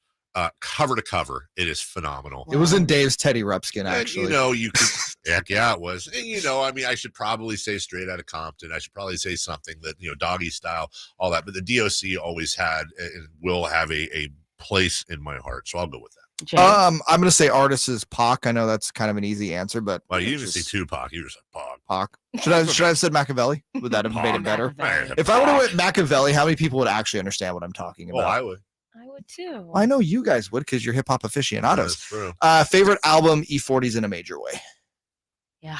Wait, Yeah. E40's album is your In a favorite Major way? What was the name of the album? In a Major Way. Okay. By the way, honorable mention to Too Short's Life is Too Short. I wore that one out too. Yes. Simone? I have split here too. So as far as artists, I went to school in San Francisco, so I have an affinity for like Mac Dre, Fody Wada.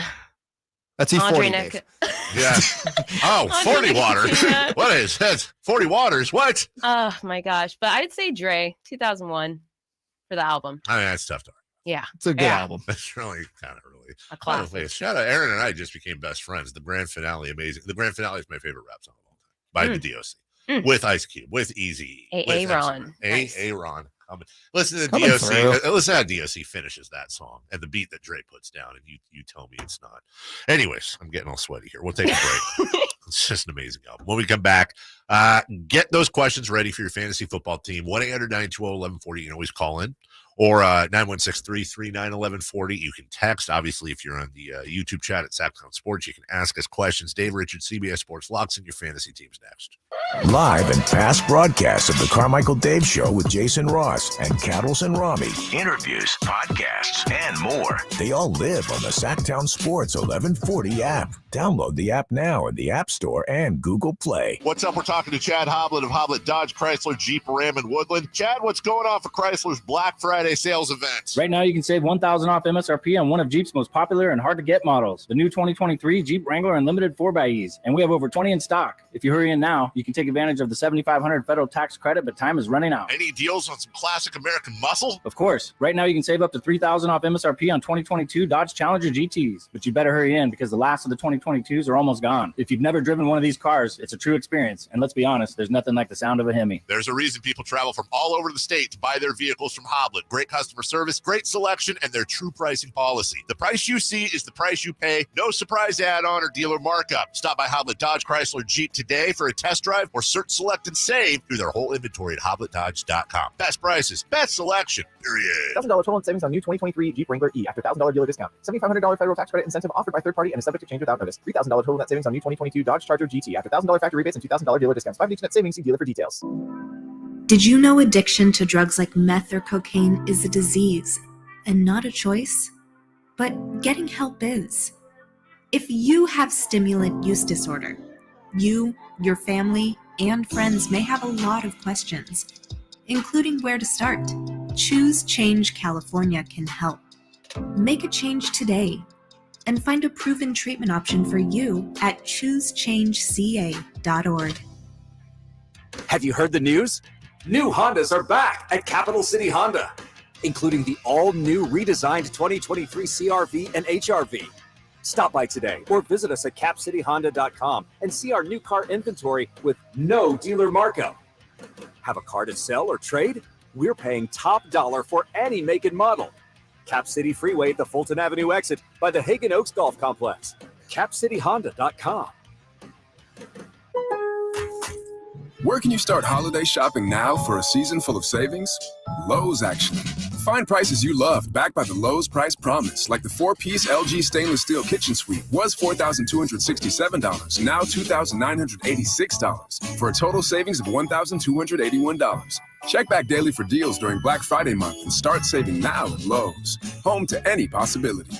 Offer valid through 11/16. Terms and exclusions apply. See store for details. Learn more at Lowe's.com/price promise. It's hard to find a better selection of 4x4s in stock and ready to drive home today than you'll find at M&S Auto on El Camino right off the Cap City Freeway. New truck prices keep rising. M&S invites you to tour their selection of super clean 4x4s and trucks and save thousands. Tacomas, F-150s, Jeeps, Rams, Silverados. Great deals today on hundreds of 4x4s, SUVs, and muscle cars. First-time buyers are welcome. M&S Auto Sales, El Camino, just off the Cap City Freeway. MSAutogroup.com.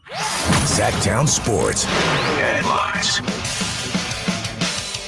With your Sactown Sports Headlines, I'm JayMarZZ. The Sacramento Kings head to Los Angeles tonight for a Friday night date with the Lakers. LeBron James is out for tonight's matchup with an adductor injury, and Anthony Davis is expected to play despite experiencing lower back tightness. Coverage begins at 6 o'clock with Game Night on Sactown Sports. The 49ers return from their Week 9 bye to take on the Chargers in Santa Clara. Quarterback Jason Verrett was expected to return after not playing since Week 1 last season, but suffered a season-ending Achilles injury in practice yesterday.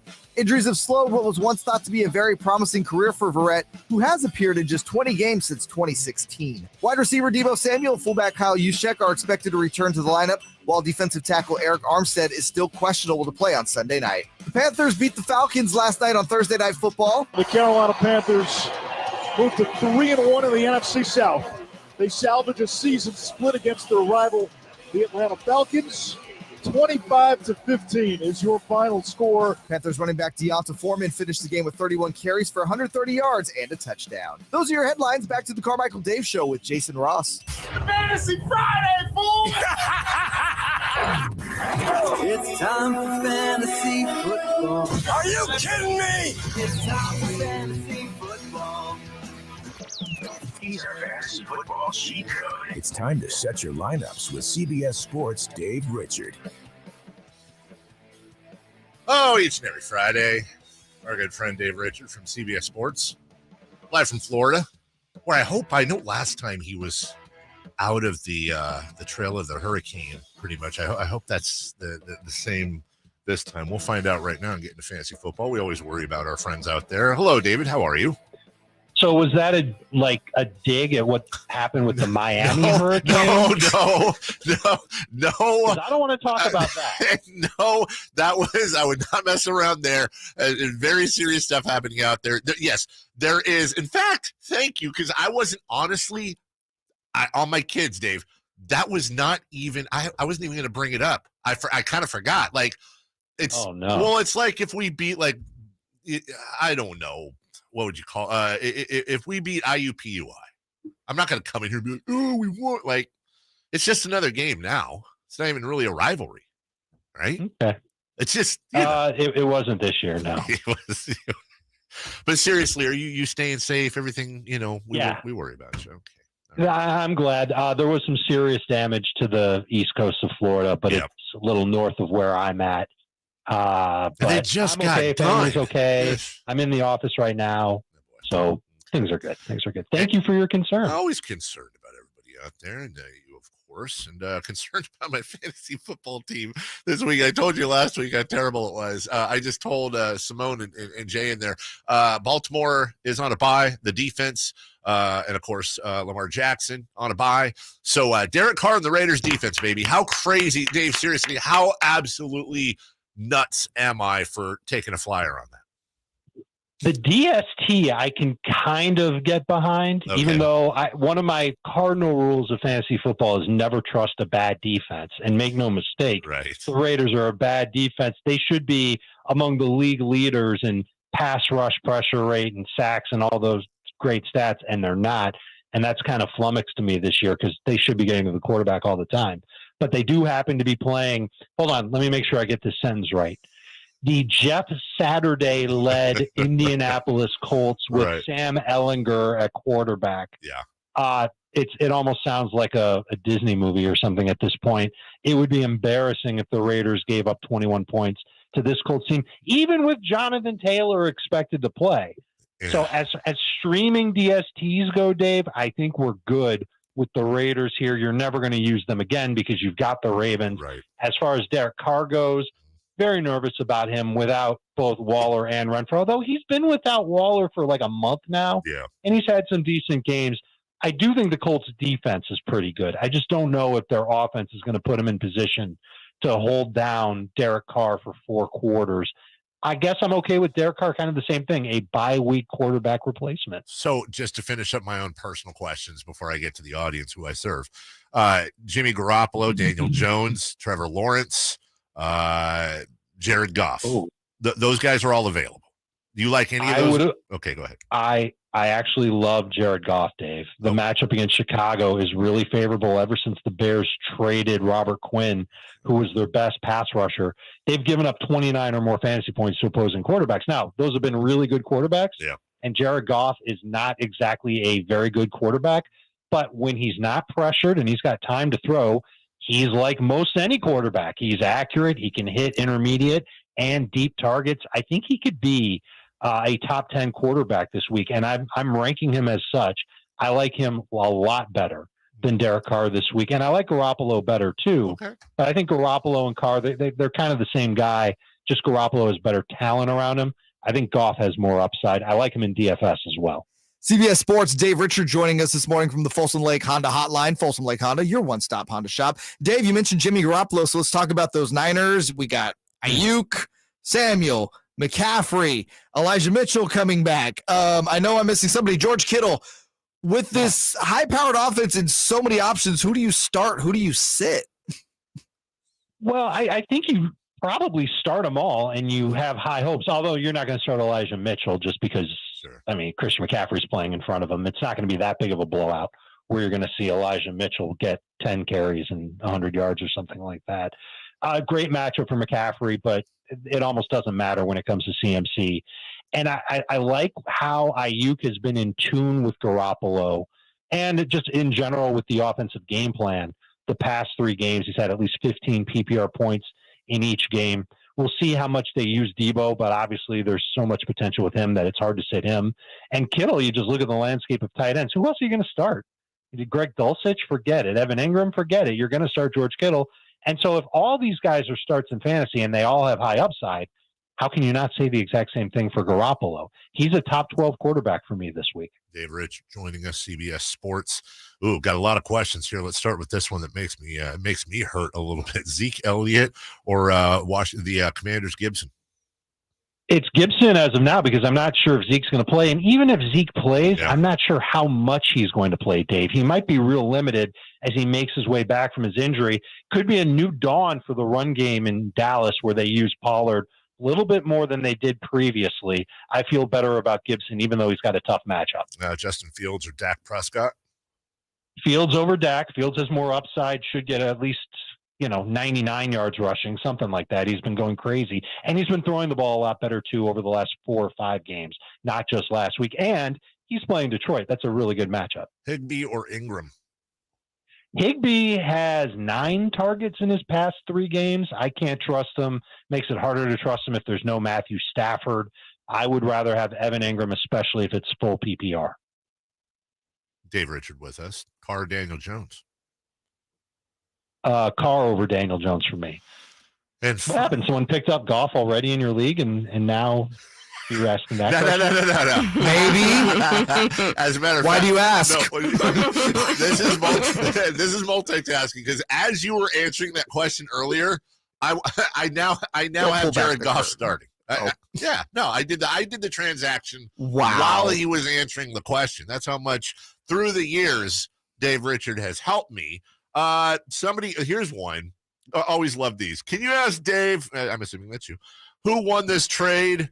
I traded Allen and Watson and got T. Higgins. Allen and Watson. So I'm assuming that's Josh. I don't know which Allen. Is it Josh? Is it Keenan? That's is it Rudy? I don't know. That's a great point. Give me Josh, right? Because then you lost. Which Watson? Is it Sean? Is it Christian? Marcus? Is it Tom? We don't know. Okay. Well, we'll get back to you, Chris. Dave, question. I'd say you lost on that text. Dave, the running back situation, Miami is particularly interesting. I don't see either guy as like a must start, but if you're in a pinch, who do you start, Jeff Wilson or Raheem Mostert? I like the way that Wilson was utilized a little bit more last week, and I like the way that Wilson played last week. And remember, it's his first game in Miami, first game with that offensive line, and he ran hard and he looked good. He had a great rushing average, almost 6 yards per carry, whereas Mostert, who started and was their 2-minute offense running back, really got saved by a touchdown that he got at the goal line. Maybe Mostert keeps that role, but they seem to be working in a rotation, not necessarily one that's finely detailed. For example, we can't say that Mostert is the running downs guy and Wilson is the passing downs guy, or that we can't even say with definite certainty that Mostert is the goal line guy because Wilson wound up playing 4 or 5 snaps inside the 10. His touchdown catch, which is a little random, was inside of 10 yards. I like them both. If I had to take a stab on one, it's Wilson over Mostert, just because he seems a little bit fresher, seems a little bit better. Our guy Chris says he just typed one word. He said Kenan. I'm going to assume Keenan. Yeah, I know, but he spelled it Kennan. I'm going to assume that's Keenan Allen. So now we know the answer here: Keenan Allen and Deshaun Watson for T. Higgins. It's a big win if you're getting T. Higgins. We don't know when Keenan Allen's going to be back. We don't know what he's going to be when he comes back. Same exact thing for Deshaun Watson, by the way. When we saw him play in the preseason, he looked like an uninterested football player. Yeah. Hopefully the Browns are in playoff contention, and that further motivates Watson to play at his best. He'll fall into a good situation when he does come back. He's one of those guys that you can stash kind of twofold. Let's say that you've got a team that's 5-4 or better. You like your chances to make the playoffs. You've got only one quarterback on your team. You could stash Watson now so that others can't use him against you. And you've got a built-in plan B in case your plan A at quarterback falls off by the time we get to December. Woo! Finally, please tell us where we can hear, see, watch, and learn from you, David Richard.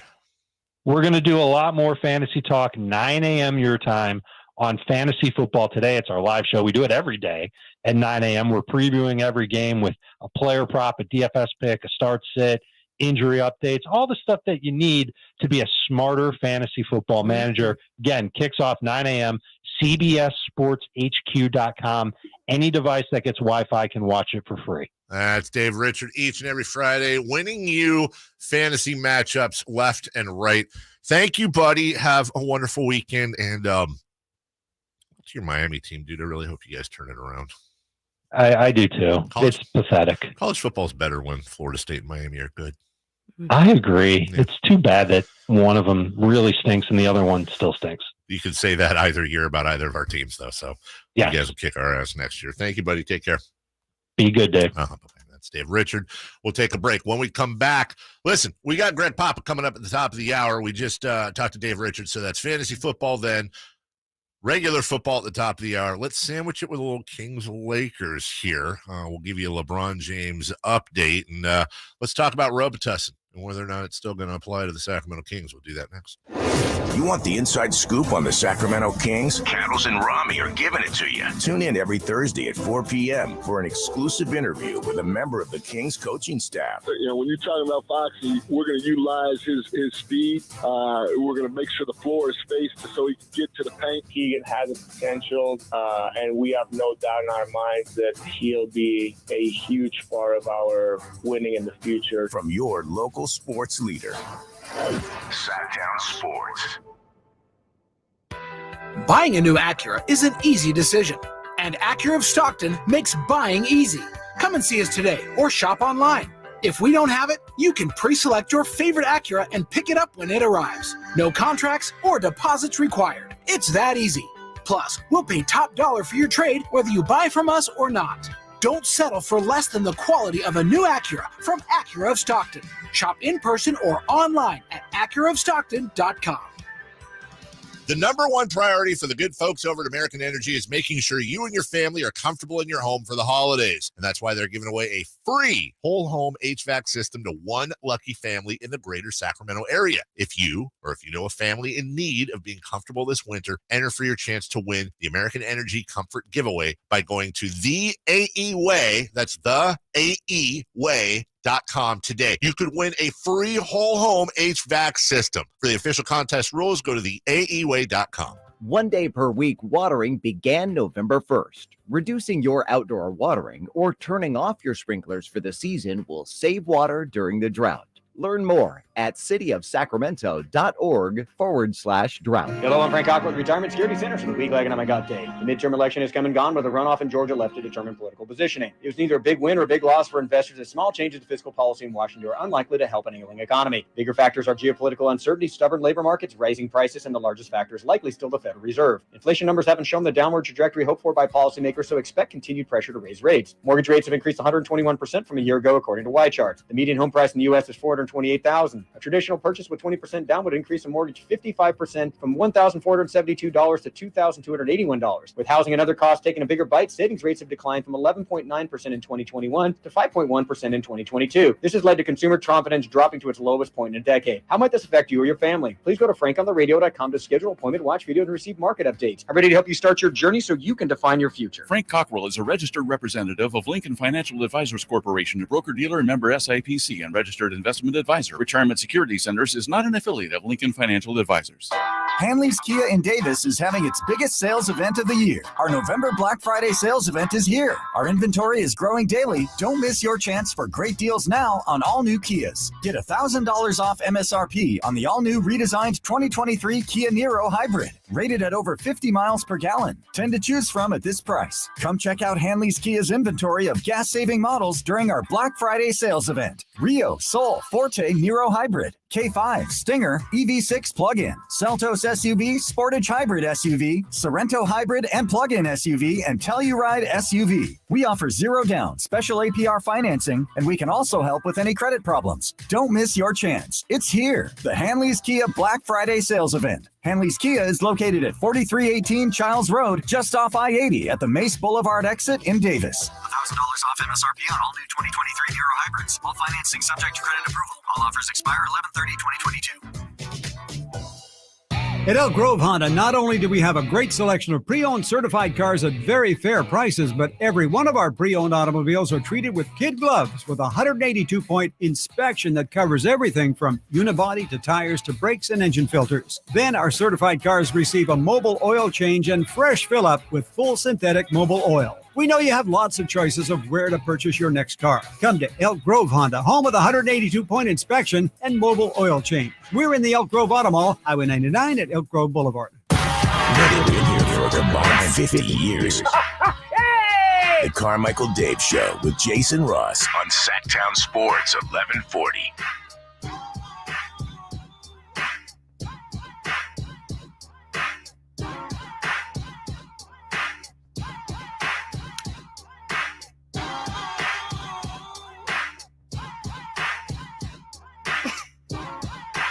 What are you laughing at? This should be interesting. Okay. What happened? For the last month. See, Okay. there's a story. It's Oh, always a story. All right. You'll get it. Month, 2 months, our building has been getting painted. Yes. Yeah. Oh, did you go outside? So I had seen them, since I quit smoking, I do laps around the building or around up here, depending on how long the break is. So I'd seen out our window, the paint guys are back here again. And seriously, what has it been, like 2 months since they started? What side are they on right now? So they're on, I don't know how to do this for listeners, but they're on the side where I park, Cody parks. Yes. And so I just went out and checked them. Nice guys, by the way. Thanks for getting that out there. Well, I don't want to make it sound like they're not doing their job. They're listening right now. I'm just saying we don't have a schedule as to when and where they're painting. Correct. So I thank goodness I go out there. They're painting this side that a lot of us park on now. Right. So I had to move the car. Why? Well, I have a black car. Uh-huh. I'd rather it not be speckled in blue. Oh, wow. Hey. So apologies, but they're on the air at KNCI right now. Someone's got to tell Cody to move her car too. Would you rather it be speckled in purple? Purple is in the Sacramento Kings or the Lakers. Interesting. No, not the Lakers. Purple should belong exclusively to the Sacramento Kings. LeBron James out tonight, groin issue. So the Kings will be taking on a Laker team that just doesn't really, I don't know who's starting because they don't probably know at this point who's starting. The backup quarterback in Indianapolis, probably. About right. Right. I mean, Keanu Reeves' son plays there too, apparently. Austin. Yeah. Patrick Beverly will probably start. I think he's day-to-day or he's out. I don't have a little red thing by his name. Oh, here. you know what? I'm thinking of Schroeder. Never You're mind. thinking of Schroeder. Sorry. Who's out. LeBron is out. Lonnie Walker the fourth is day-to-day. Anthony Davis is day-to-day. But he's playing tonight. Yeah, he's playing tonight. We may see old friend Wenyen Gabriel. Awesome. We may see old friend Damian Jones. Kendrick Nunn might mix in there at some point. Kendrick Nunn has been so bad this year. I know. Has he made a basket in the last 5 games? Remember how that he had that year, his rookie year in Miami, where it was like, oh my God, they found this guy off the scrap heap, Pat Riley, genius, XYZ. Yes. And then since then, he's been so bad. But here's the thing. Kendrick Nunn is a wonderful example. You're talking about his rookie year just 3 years ago. This is his 3rd season. You're talking about Kendrick Nunn, 15 points, a little under 3 boards, 3 assists, shooting 35% from behind the arc. That was his rookie year. Now he had a fall off of a point a game. It was still 14.5 points last year.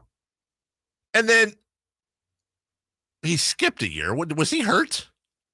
19, 20, 20, 21. Yeah, I don't have anything for 21, 22 on him. Was he hurt last year? I guess maybe he was. It's a great example. He was hurt last year. Yeah. It's a great example as to why a lot of times when we as Kings fans say, oh, if we'd only picked this guy. Yeah, but there's no guarantee that this guy would have been that guy had he been here. This is the same thing. Miami culture, Miami development, different than Laker culture, Laker development. Yeah, but on the contraire, Malik Monk was not good in Charlotte for 4 seasons, had a breakout year at the Lakers last year. He did, and Malik Monk's having what looks to be an even better year, or at least as good a year this year. It just depends on the player. It depends on the culture. we get on the Lakers, and obviously we're killing the Lakers right now. A, because it's fun, and B, we're getting to a bigger point about how the Kings should win tonight. Yes. If you really want to know why this team is not good, you have LeBron James, you have AD. Well, LeBron's hurt. AD's playing hurt. We know this is going to be a thing, so they're not playing at high levels. Westbrook's coming off the bench. And I'm not saying this to be mean. I'm saying this to make a point. When you have guys on your team that are getting significant minutes, one of them being a guy who was buried on the Kings bench last year in Damian Jones, a former Kings two-way player, and a guy who was working for DoorDash last year in Matt Ryan, you're not a good basketball team. Why are you playing someone that was stashed on the Kings bench last year? No disrespect to Damian Jones, but I mean, come on. I'll present to you a scenario. If I told you that there was some massive conspiracy and a Kings fan was actually brainwashing Jeannie Buss and Rob Pelinka and doing everything they could to make the Lakers as bad as possible, would it be much different than what we're seeing? No, it wouldn't. It's a horrible team. It's a plausible scenario at this point. You have Anthony Davis in his prime. Yeah. And LeBron James, and get out of here with how old we're talking about the defending scoring champion. Forget about the fact that he's going to break the all-time record this year. We're still talking about the reigning, defending scoring champion in the NBA, who last year, not only did he have a good year, LeBron James had one of the best statistical years of his career. Last year. Lest you forget. 30 points, 8.2 boards, 6.2 rebounds, over a block a game. Yeah, because the other guys sucked.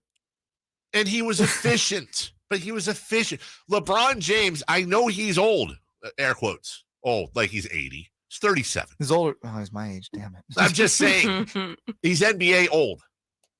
He's still a top 5 player in the game. Right now, he's a top 5 player in the game. He hasn't played like it, though, this year. He hasn't been great. Attacking the rim. And again, he has been a sieve on defense. He's averaging again. We're talking about a guy who's averaging 25 points, 9 boards, and 7 assists. And I agree with you. He's having an off year. At 25 points, 9 boards, 8 assists a game, 7 assists a game. I get it, but he's also he's mad now. But here's the thing. Look at who he's surrounded by. That was my point, right. though. It's like when Aaron Donald doesn't have a sack in a game. It's like, well, Aaron Donald's falling off. No, Aaron Donald was 11D teamed.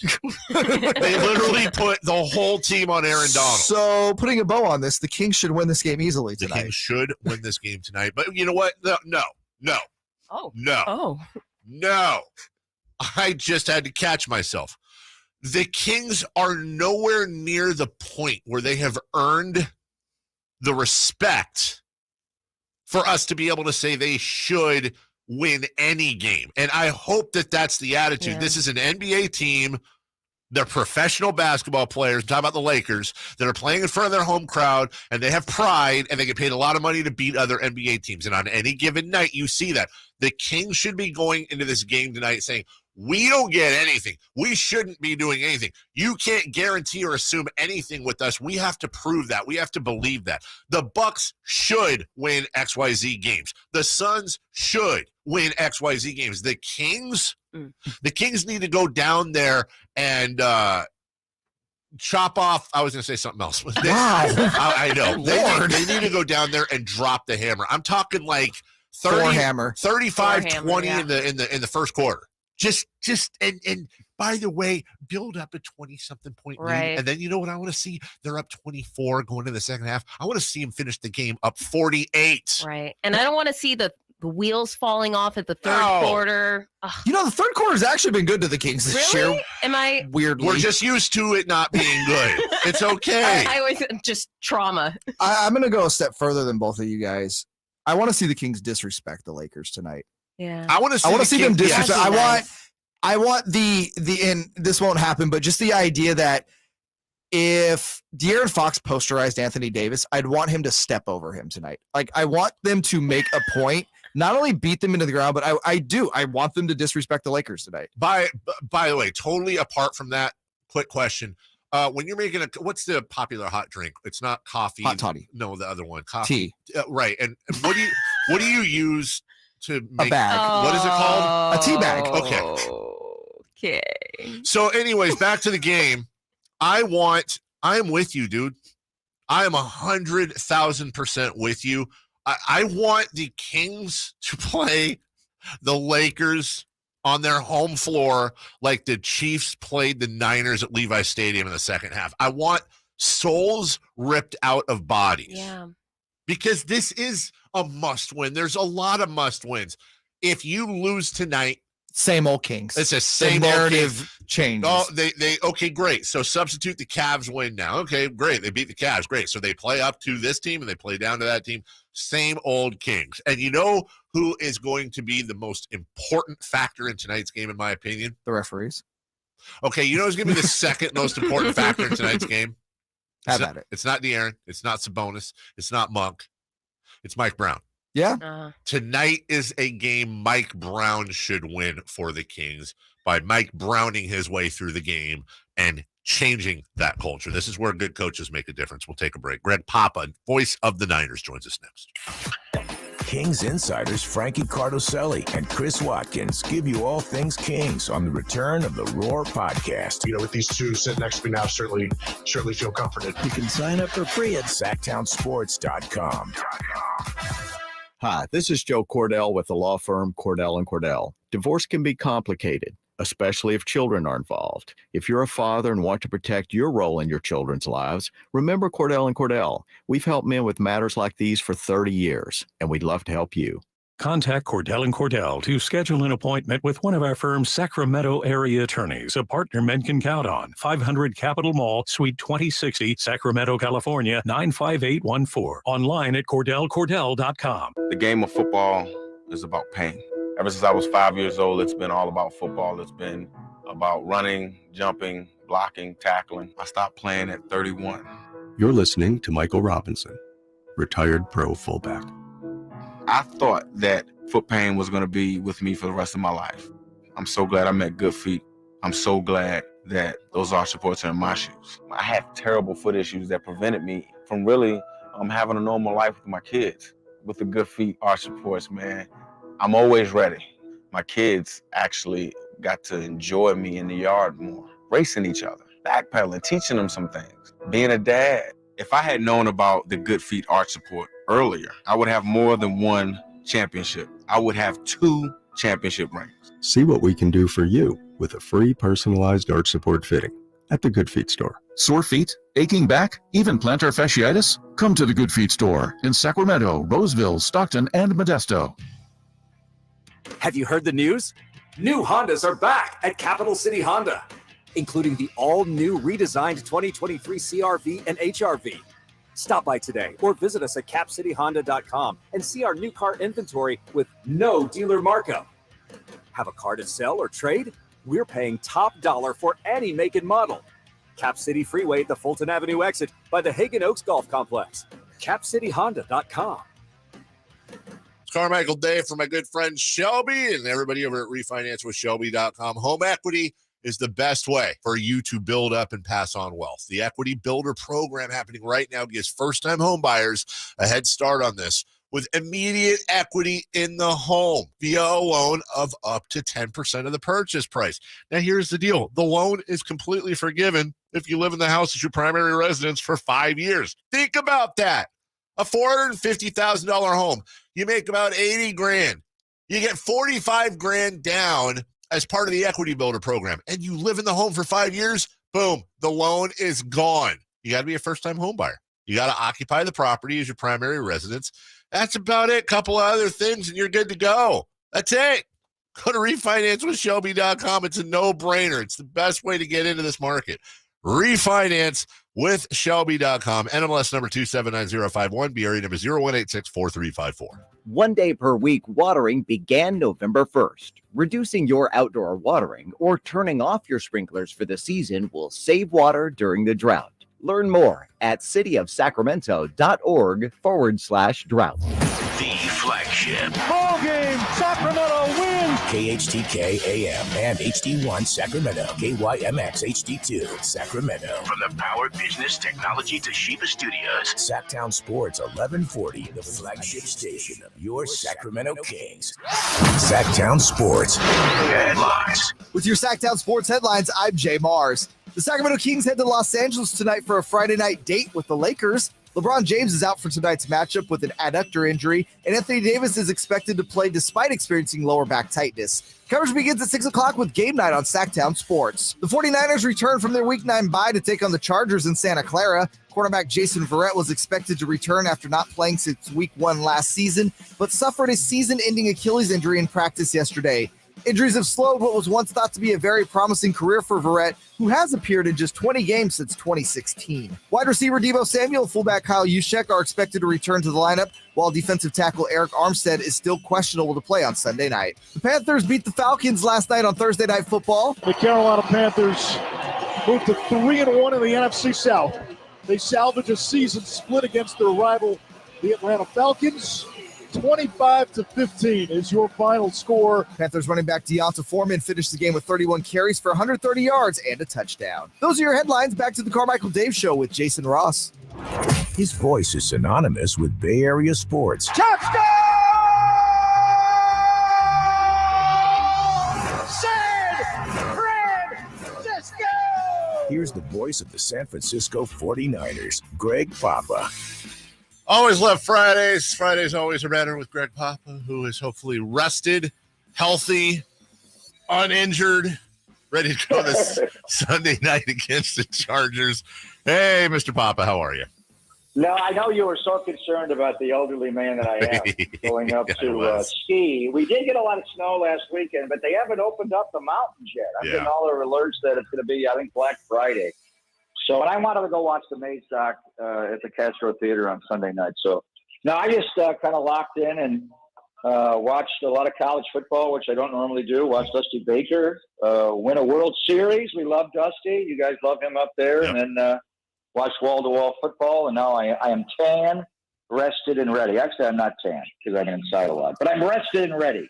I'm ready to come out of the bye. Looking forward to it. Well, there's a lot of positives to talk about this coming up on this weekend. And obviously, you don't want to get too ahead of ourselves. The Chargers are a great team, but with everything going on, the faces we're going to see back on the field. So I just want to get it out of the way. I'm like a lot of Niner fans, absolutely sick about Jason Verrett, the work he's done, everything. Well, I'm not going to go into it. I'll let you go into it. It sucks. It's terrible. It's horrible. And you're around that team more than anyone. It certainly sounds like a big part of the soul of that team is hurting right now with that news.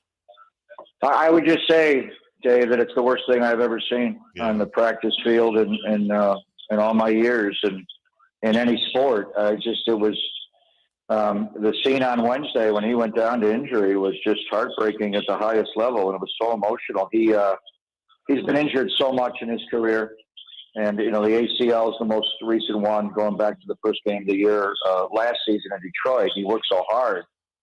And, he kept coming up to me and saying, I'm coming back. I'm going to practice when they go to Minnesota. We're going to join practices back in August. And no, he can't quite do that. They put him on PUP to start the year, physically unable to perform. But he was still targeting to come back. And he's been practicing with the team ever since they activated him off PUP for a couple of weeks. And I've been skeptical. I just didn't see it. I didn't see the straight line speed. I didn't see the change of direction. I just didn't see where he could play. Yeah. But it's a gradual process week to week. And this practice on Wednesday, I finally saw it. There was a play right before he went down.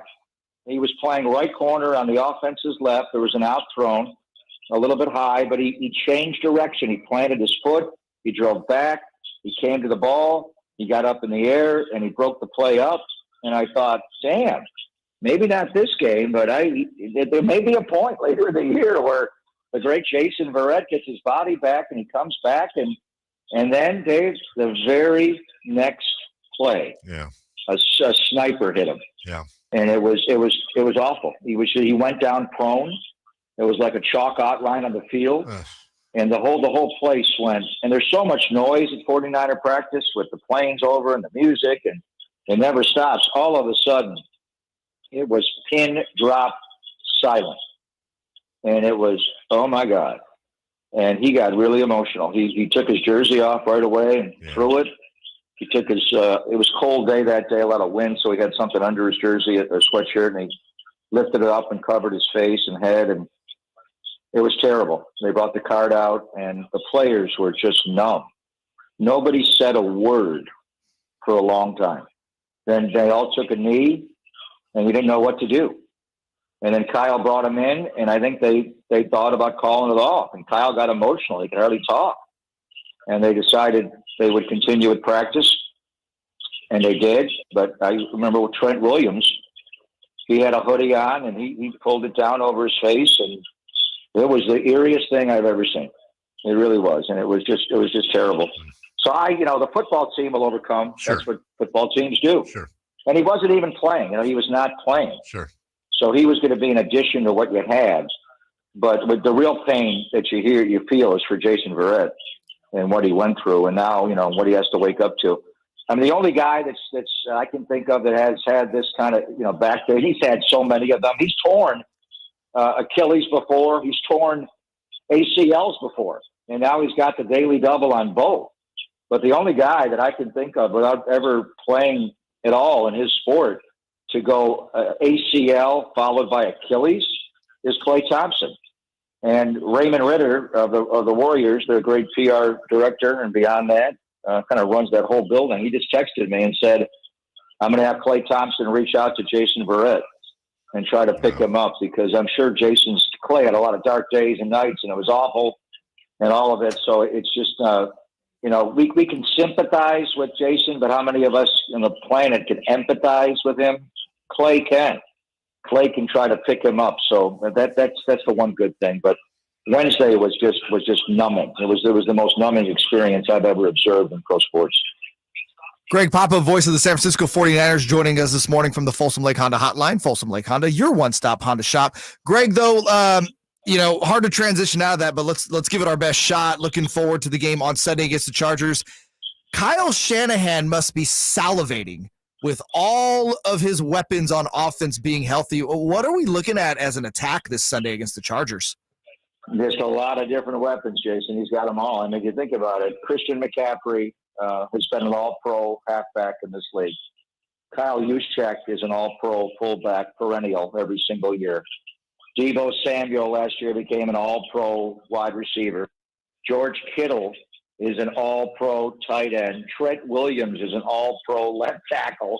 And then let's sprinkle in a little Brandon Ayuk at X wide receiver. You got Jawan Jennings back and what he's able to do. So really, it's an embarrassment of riches. I mean, I asked Kyle yesterday, have you ever had 5 eligibles, 5 guys who can touch the ball besides the quarterback on every play, running backs, tight ends, wide receivers? Have you ever had a group like this? And he didn't want to diss Julio Jones or the great underrated Andre Johnson who he had in Houston, but the answer is no. And how many teams have a group like this? You could put Christian McCaffrey in the slot, play Elijah Mitchell at a halfback, Kyle Juszczyk at fullback, and have McCaffrey, Brandon Ayuk, and Deebo Samuel be your receivers for George Kittle. I mean, how many teams have that kind of weaponry around the quarterback? So Jimmy plays to Jimmy's strength, be a point guard, get the ball out on time, 2 beats and go, and then let these guys yak and get it on target, not just, complete the ball, but give it to them half a body, right hand, correct, body leverage all the time, and let them roll. So it fits Kyle's offense perfectly, and it was tough to trade Jeff Wilson Jr., but Elijah Mitchell has not played since week 1 in Chicago. He looks fresh. The whole team looks fresh. Also, Jason, they're cutting off their bye, and their legs are Deebo's flying. McCaffrey's flying. They just look fresh. So let's see. You got to go out and play. There's been practice weeks where I thought they were great, like going into the Denver game, and they were awful except for one drive. But certainly on paper, this offense is loaded. Greg Papa with us. One thing, and Greg, this is just probably me being a fan in here. Well, it is me being a fan in here, but it's almost like I look at this as a trap game. I'm so scared. They're favored by 7. They're coming off a bye week. With the exception of the Verrett news, everything's healthy. I feel like Kyle Shanahan is sitting in his jockeys in a bathtub with play calls and all kinds of different things around him, just having the time of his life. Everything's super awesome, but we've seen so many roller coaster situations this year where everything was great and then it sucked. And then you beat the Rams and everything was great and then it sucked. I really hope that the feeling in the locker room, nobody's getting happy right now and they just come out and step on the throats. No, I hear you. They have been wildly inconsistent. I mean, if you had to think of one word to describe the 49ers so far through this year, and we're at the halfway point, you're coming out of the bye, it's all, it's like you're pressing reset and you're coming out of halftime to play a whole new half of football, is inconsistent. They have looked like a team that is as good as any team in football and can beat anybody. And then obviously they've looked like they've lost to Chicago, Denver, and Atlanta. And you watch Mariota last night play for the Falcons, and that's not the same guy that played against the 49ers. He couldn't miss a throw in Atlanta. Last night, he was god awful. Yeah. What's wrong with him? Yeah. So I hear you. But I think I think they're mad that they're 4-4. They should be 6-2. They were not going to beat the Falcons that day. They were not going to beat the Chiefs. But they should have beaten Chicago and Denver. They did not. So they're 4-4 as opposed to 6-2. So they are throughout that locker room royally agitated by that. But they also feel like the whole season's in front of us. We got to play Seattle one more time. We got Arizona twice. We got a lot of home games. 6 of the 9 are at home. You've got a neutral site game in Mexico City. The only 2 road games you got at Seattle and at Vegas. At the end, they're not long trips. They have to go to Colorado Springs and Mexico City after this game. But I think they feel like the season starts now. And we got our weapons. We got McCaffrey. We're getting healthier. Yes, they lost, Jason. But he was not playing. I hate to be hard and cold about it, but he was not mixing in. And it's beyond me, Dave, to think of this as a game, a trap game, and a game you're going to overlook. The 49ers are 4-4. The Chargers are 5-3. Right. They have a better record. And they got a great quarterback. I'm not going to say they have the better quarterback. Jimmy has played statistically better than Justin Herbert. I think Herbert's been playing injured the entire year, at least since week 2, late in that game. And then last week against Atlanta, I thought he was for the first time all year himself again. But despite all that, they're 5-3. They've been winning the one-score games, which keeps them in it. So the Chargers, I think, are a playoff team in the AFC. So I don't sense that. I think this team is – they're looking at this is the start of the new year. The first half is over. Now we're coming out of the locker room to begin the second half, and this is the one that's going to include – 3 playoff games to get to the Super Bowl and hopefully a 4th playoff game. So they're thinking we got 13 more games to go, not 12 or whatever it's going to be, not 9. So I don't sense that, but they got to go out and play. I mean, you can look great in practice and that doesn't matter. You got to go out and play Sunday night at 5:20. And you're exactly right. This team has been wildly inconsistent. They have got to start locking in situational football, complementary football, offense, defense, special teams, and they're capable of doing that. Here's to many touchdowns San Francisco's is this weekend. Glad that you are rested and healthy. We all care deeply about you. We'll hopefully have a very fun conversation off a very good win next Friday. Thank you so much. We will. And Mike Brown has every reason to be mad. Clay Thompson fouled Kevin Herter on the play. Wow, that was pretty blatant. It's very nice to see. That's why you're a class act, because you can see beyond. It's facts. Yeah, it's facts. What's Clay doing on that play? So hopefully we can. Hopefully we'll be replaying before Sunday's game. We'll be replaying that overtime. Yes. We got that. Oh no, we got you on Sunday. We'll see that. All right, Coach Brown. Yes, sir. Take care. Thank you so much. All right, bye. Call him Coach. Take care, Coach. Papa. Greg could probably be a coach if he really wanted to. Here's the thing. I don't know why. It's just, I think the nature of our conversations this year haven't really showcased it. But in case you forgot or you're new to the show, it is, I think, our third year with Greg Papa. He is a cyborg when it comes to knowledge. And every year he pulls out something like, oh, yeah, Dave, it's like in 1971 when Don Coryell's son, Billy's West Coast offense with Johnson and Harmon on the line. Literally what? Exactly how it happened. Like, for real. My goodness gracious. We love him very, very much. All right. We're talking about my good friends.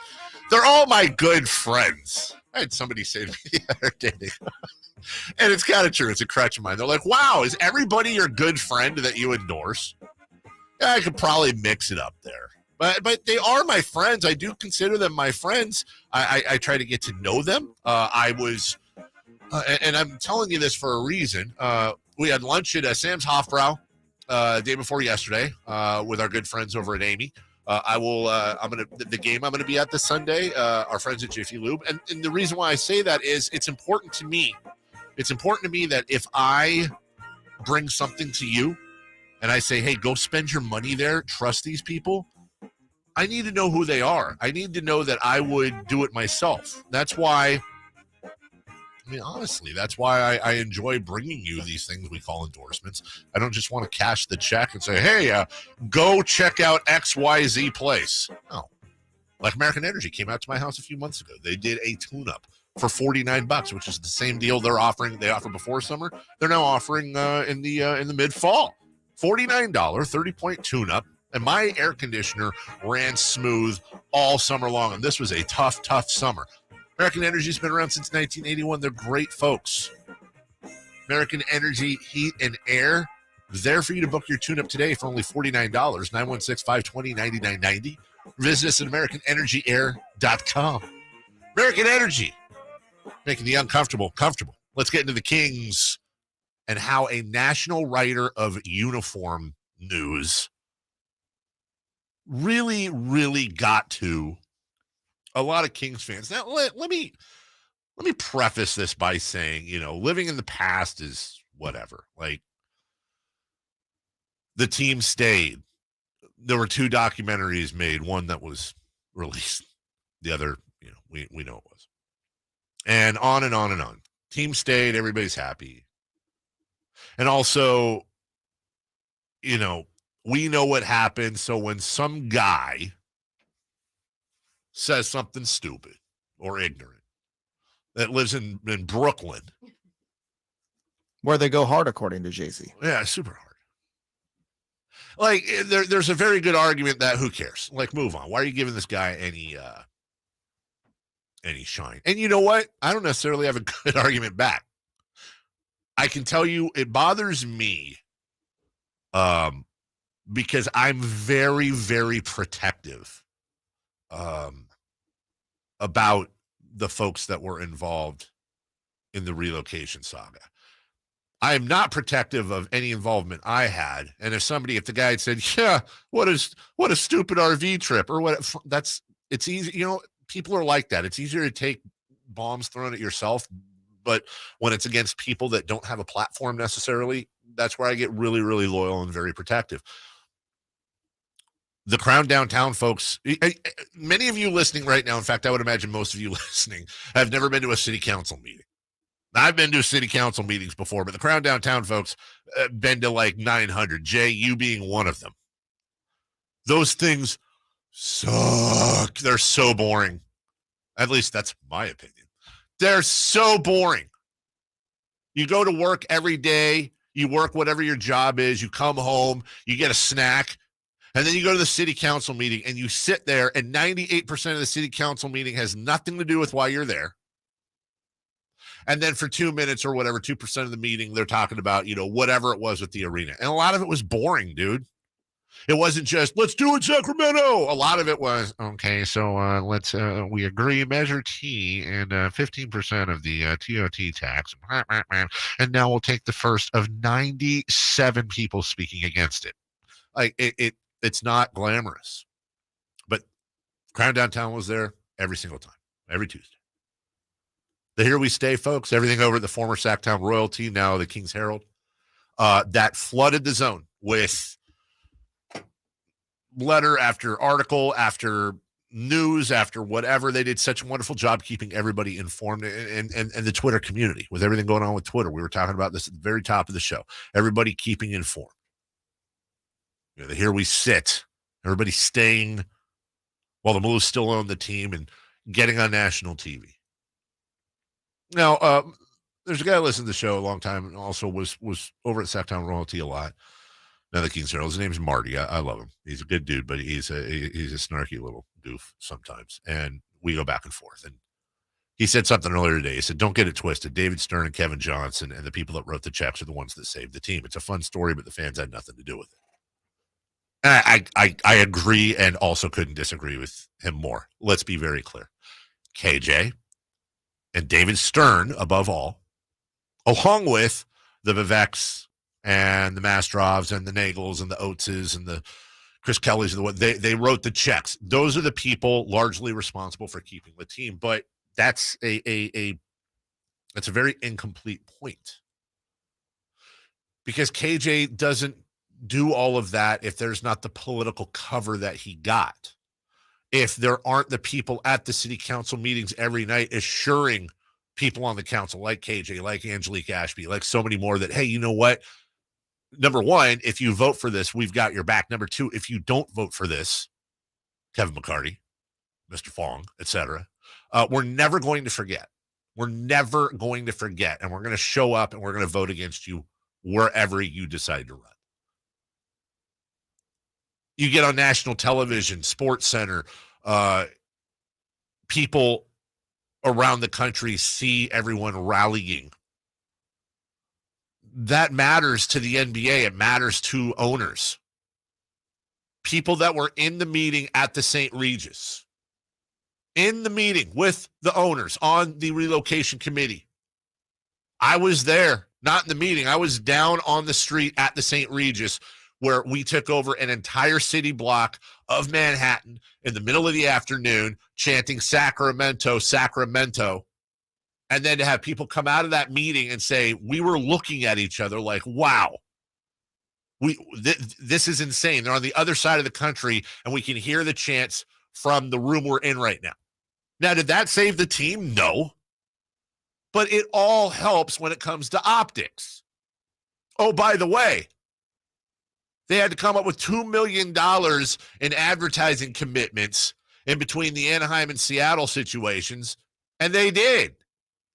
Sponsors stepped up because they knew the fans would reward them. They had to sell a ton of season tickets and season ticket commitments, and they did because they knew the fans would step up, and they did.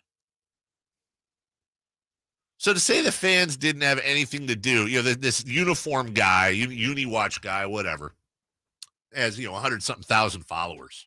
And he's trying to play coy, like his main thing was, I'm just coming after the uniforms are lame, and then really the press release. The press release sucked. The Kings said the City Edition uniform pays homage to fans who rallied and refused to back down with a passionate connection to their team that is unmatched in the NBA. And this guy says, what exactly does it mean when you say a fan base refused to back down? In response to a team's proposed relocation, like the Brooklyn Dodger fans back down? Seattle? As I just noted, the fans didn't keep the Kings in Sacramento. The Board of Governors did. And Sacramento fans have a passion that's unmatched. Literally the most passionate fans in the league? Well, Dingle, they're trying to sell jerseys, and it's the Kings. Of course we're going to eat that up because we do truly feel like Kings fans are the most passionate fans in the NBA. And by the way, you try following a team that has sucked for 16 years and is literally setting records for futility, yet here we are. We beat a Cavaliers team, and it's like, who else is doing that? I mean, talk about punching down. There's nothing worse than some dingleberry in New York City that's punching down on a small market fan base who hasn't had a lot of wins, let's be honest, in the last 16 years. And the biggest win we got was saving our team. So what's the difference between what the Sacramento fans did and what the Seattle fans did? Win. That's your difference.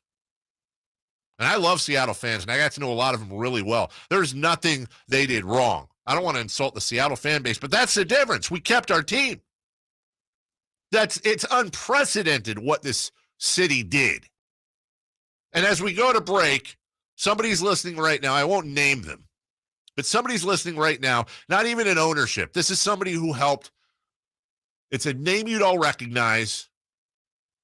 One of the architects of this whole deal, who was in every single Board of Governors meeting. I'll read you the text just as it's read. We needed to prove three things: the arena deal, the ownership group, and the market.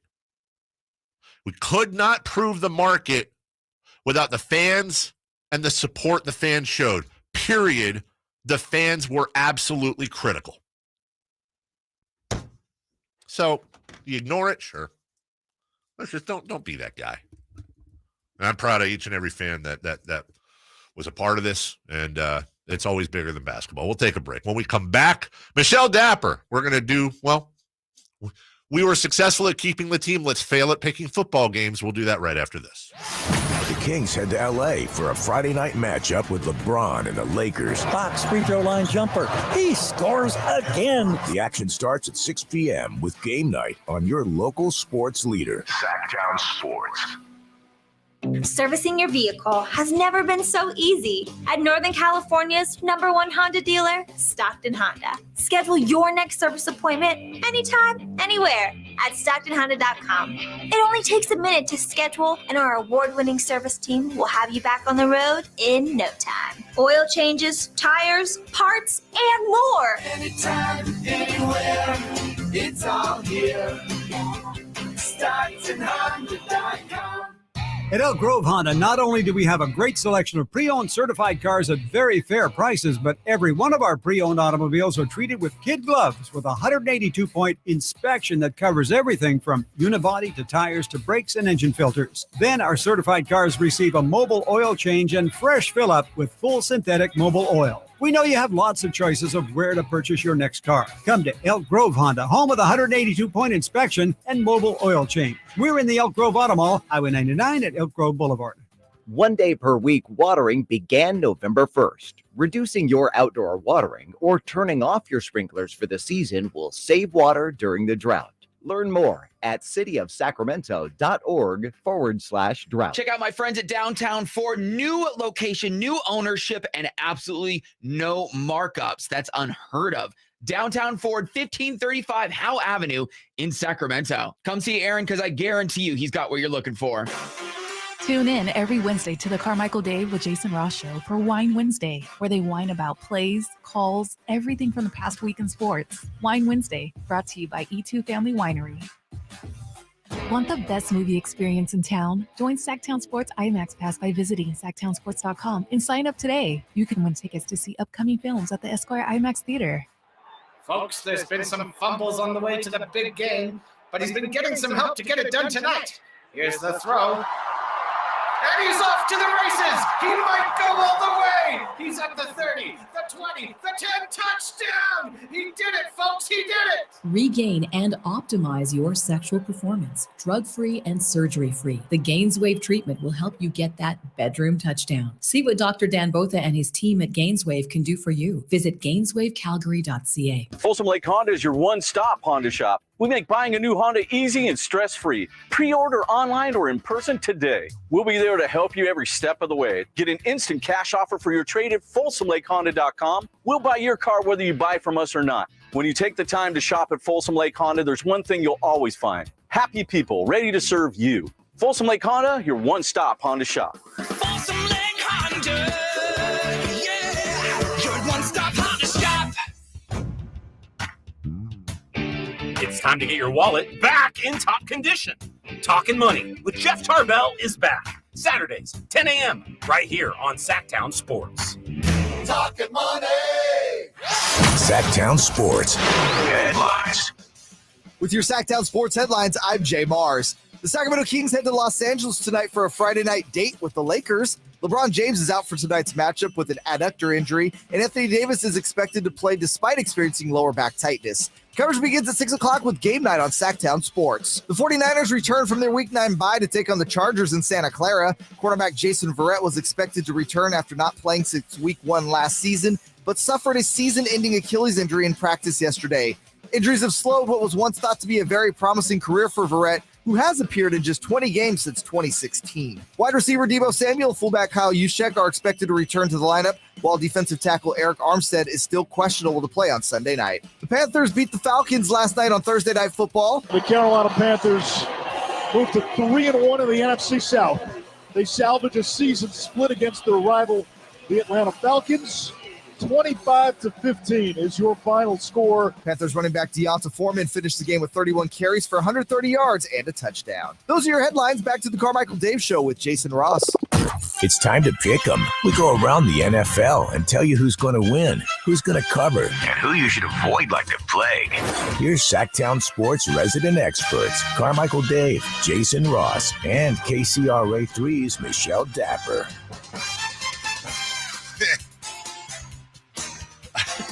We need to change that to resident experts. Oh, just resident participants. Well, one of the three of you was definitely an expert last week. Special shout out to Chris the mom on the text line. I see you, Chris. Thanks so much always for your feedback and support. Good morning, Michelle. Good morning. I don't even know if I want to I know. attend this session right now. Resident experts. You know, there's always No, you need to change that. That's what I'm saying. People are already on the media for like fake news and stuff. That is actual fake news right there. Well, that is, this is fake news. Where are you at tonight? You want to answer that now or take a few minutes to gather? Let's do that now. Okay. Of course, I'm heading down to Patterson, and then of course we'll be heading back this way, and I'll be stopping at Kimball and Tracy. So if you're out there, say hi. It's going to be a nice little road trip. Why don't they ever have you at like Rio Americano or somewhere here? Like it always seems like you're like, well, I'll be in Tahoe. I'm going to finish up in Tracy after rolling through Davis. Because we're covering all the ground here, Dave. I got to share my love around the whole entire market. That's why she's the hardest working person in show business. Unfortunately, like me, not very good at picking games. There's no way. No. All right, let's get it started. Well, so you really want to? Let's just go over last week. Quite the interesting occurrence. Daps, you and Jason Ross both finished 2 and 3. Wow. Yeah, it seems like my regular record every week. Keep picking the Raiders. I just don't know why we're doing this still. Yeah. And anyone else participate in that? Coming out of nowhere. What? No. David from Carmichael, California goes 4 and 1. Wow. I mean, Pigs are flying, lightning struck. You know what? The cream rises to the top. You can't keep good talent down. Eventually, it's a long day. It's a marathon, not a sprint, Michelle. 4 and 1. I was always a sprinter. Well, let's back that up with another 4 and 1. Here we go. Real quickly though, just season. Speaking of sprint, not marathon. In the marathon portion, 30 games behind. In the marathon portion, Dave and Daps are tied for last at 18 and 27, while Jason Ross sits firmly in first place at 24 and 21. Okay, but I'm gonna be the equalizer right today for Jason. Yeah, because you went like 0 and 70 when you filled in for me. No. Also, can we change that? I don't like that. I think Michelle will agree. Tied for second. Stop with the whole coming in last. How about tied for second, Daps and Dave? Tied for second, coming in last. Yeah, because we know double silver medals are always awarded. You know what? Michelle and I will share a podium together and wave our silver medals, no problem. Like it.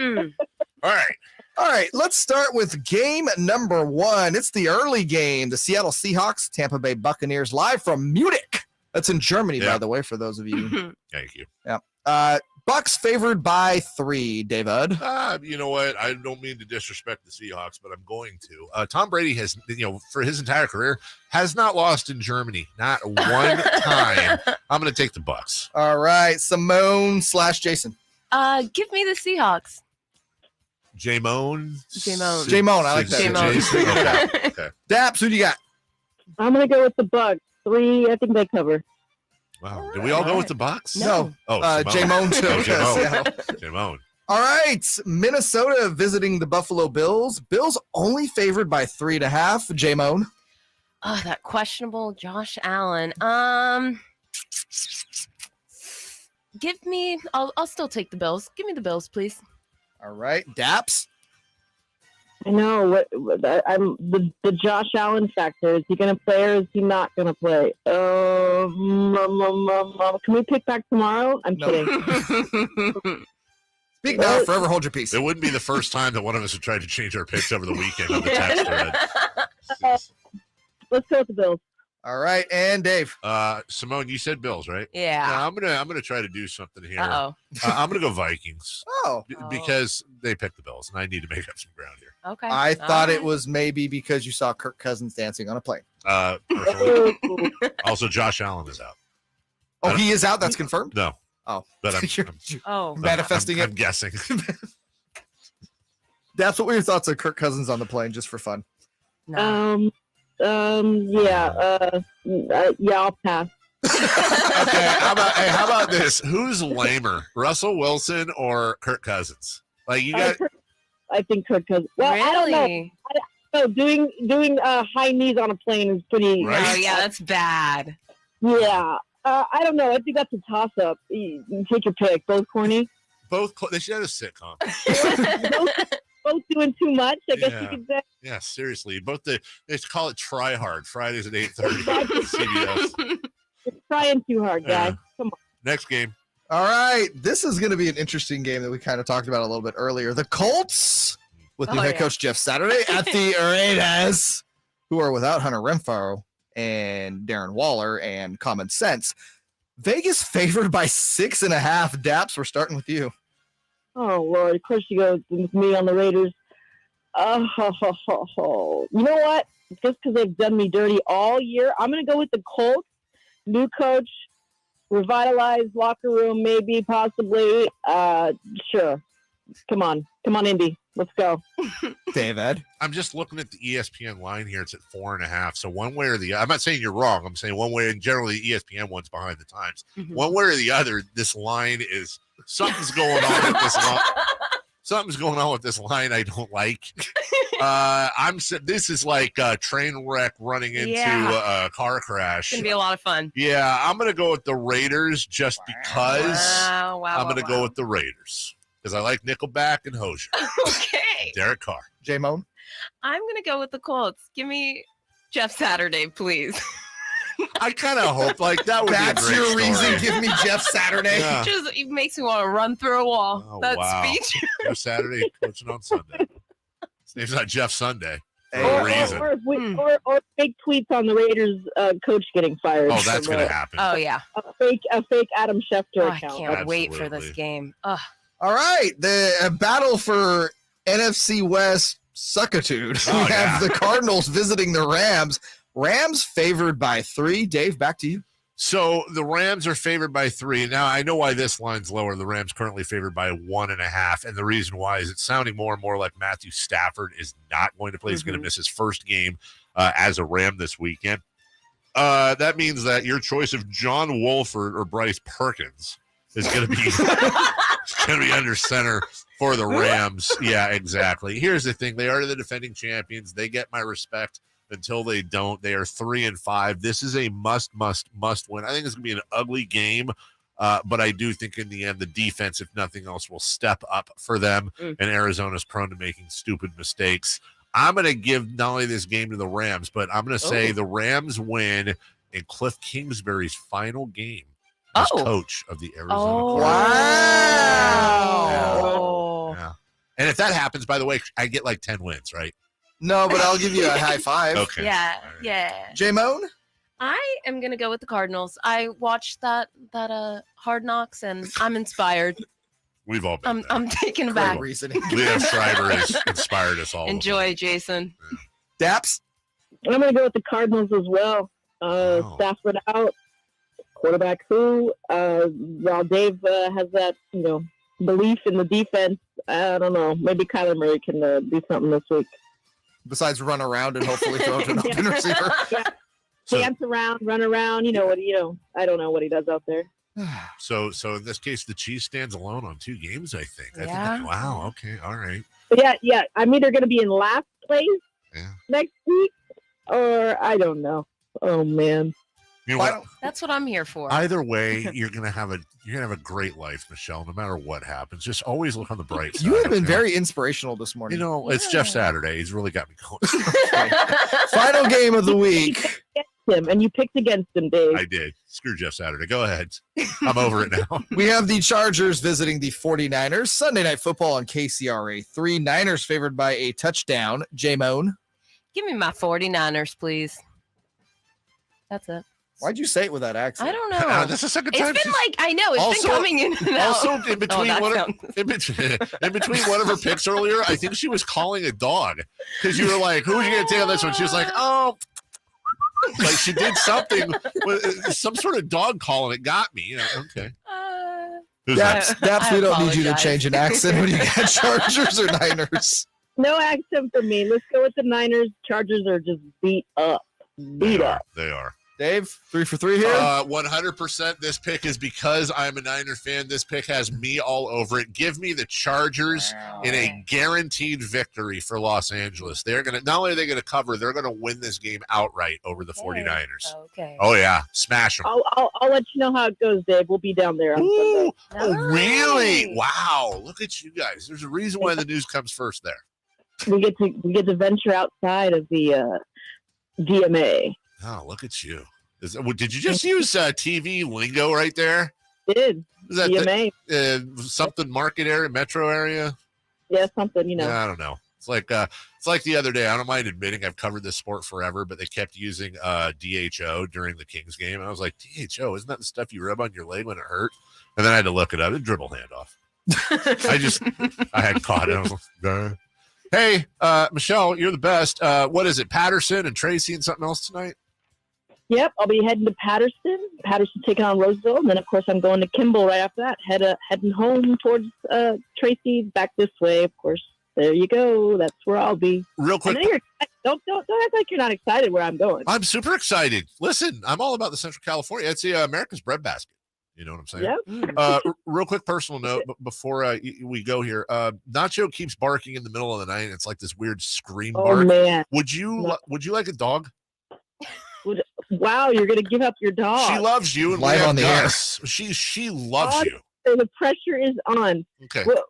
Well, is it because you're giving your other dog too much attention, maybe? I don't know. I'm just saying either not. You're always posting about the other one, and poor I think is feeling a little left out. I'm not saying Nacho's going to the pound if you don't take her, okay? But I'm not saying that. I'll talk to you this weekend. Just think about that on your way down to Patterson. Maybe I need to come over for a little Nacho therapy session, and I have a talk.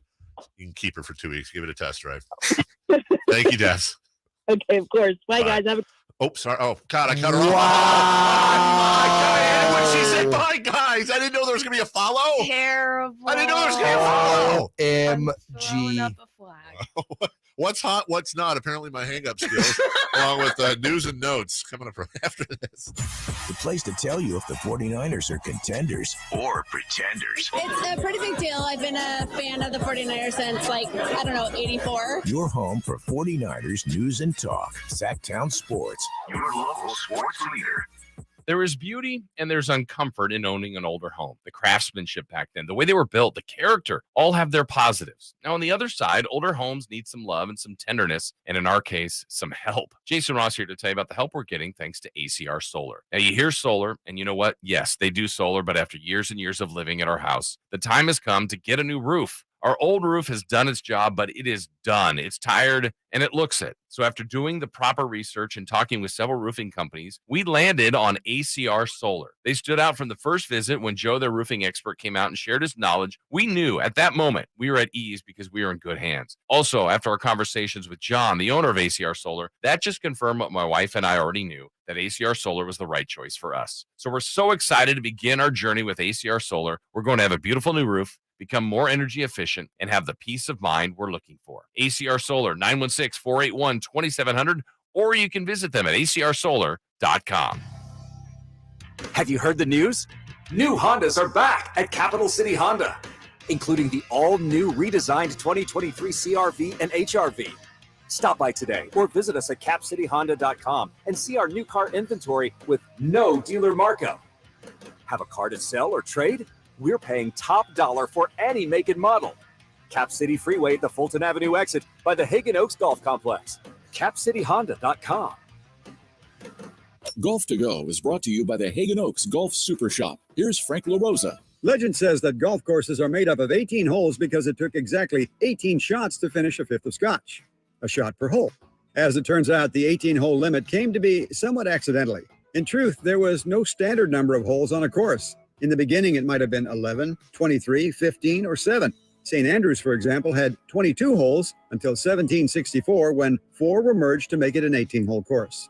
The exact date when 18 holes became the standard is a bit sketchy, but according to the British Golf Museum, the R&A issued new rules for its members in 1858, and Rule 1 stated, 1 round of the links or 18 holes is reckoned a match unless otherwise stipulated. We can only presume that this was slowly adopted throughout Britain. By the 1870s, more courses had 18 holes, and a round of golf was being accepted as consisting of 18 holes. Maybe not as romantic as the story of the bottle of scotch, but the truth is always stranger than fiction.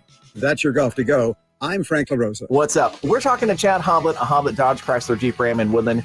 So Chad, honest question, why drive all the way to Hoblet when the other guys are so much closer? Well, I could tell you about our true pricing policy, where the price you see is the price you pay. I could tell you, in order to help support our community, all business owners, farmers, and first responders will get an extra $1,000 discount on their new Ram trucks, all of which makes us the #1 heavy-duty Ram truck dealer in California. Or I could let our customers tell the story. Hoblet made the process so smooth when getting my partner's Jeep deal done. I came back a week later and bought my own Jeep. I appreciate Hoblet for their approach to getting deals done and treating people like people rather than another number. Come see for yourself why Hoblet Dodge is your small town dealer with big city selection and savings. Come be treated like family instead of a sucker with Hoblet's true pricing with no dealer markups, add-ons, or hidden fees. Stop by Hoblet Dodge Chrysler Jeep Ram in Woodland or see our full selection with true prices at hobletdodge.com. Best prices, best selection, period. 1 day per week watering began November 1st. Reducing your outdoor watering or turning off your sprinklers for the season will save water during the drought. Learn more at cityofsacramento.org/drought. What's hot and what's not? Brought to you by American Energy Heat and Air, making the uncomfortable comfortable. Head to AmericanEnergyAir.com to find out more. What's hot? Yeah, hot. Real hot. And what's not? It's not good. Brought to you by American Energy Air and Solar, Sacramento's complete heating and cooling company and second opinion partner. Who is of a hot? What? Who? You ready? Are you ready? I am ready. Carolina Panthers? No, they're not. Get this. They've won 1 in a row. No. Well, yeah. They have rushed for an average of 159.5 yards per game since trading Christian McCaffrey. They rushed for 90 yards a game before sending him to San Francisco. Did the 49ers get fleeced? Oh, my gosh. Yes. Okay, thank you. Thanks for thanks for being objective. Who's not? Zion Williamson? What? Yeah, get this. So he's very good looking. Pelicans wins. Zion is averaging 19.7 rebounds and 3 assists on 50% shooting. Yeah. In losses, he's averaging 27 points, 6 rebounds, 4 assists on almost 60% shooting. So when he plays well, they lose. I mean, stop playing so well, Zion. I mean, that's really the fix, right? Hey, bro, slow down on the rebounds, the assist, and scoring. Yeah. Slow down on the efficiency. Stop being so selfish, Zion. Is Zion Williamson only thinking of himself and not the team? Is Zion Williamson a bust is the question we really need to be asking ourselves. Did you guys see also who's not hot? Cordell Patterson.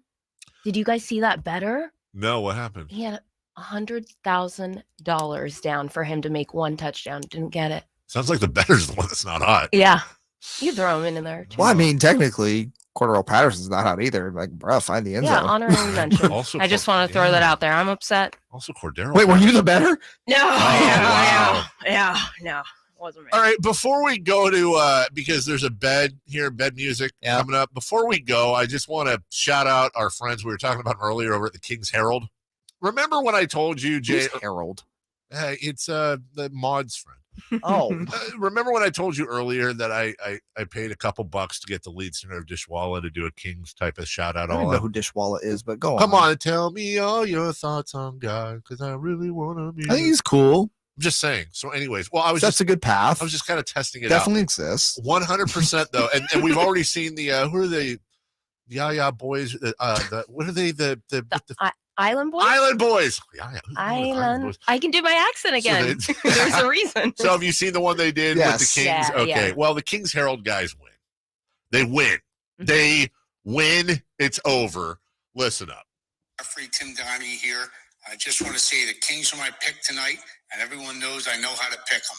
It's time to get on the Kings bandwagon because that playoff drought is finally ending this year. Fox is just too fast. Sabonis is way too strong. Murray is a lock for Rookie of the Year. Herter and Monk are the best offensive additions in the league, and you can bet they're both going to light it up from three. Hell, Anthony Davis will probably get injured just hearing this. Yeah, the league stole their championship in 2002, but they won't do it tonight. That's right. Sacramento Kings are a lock.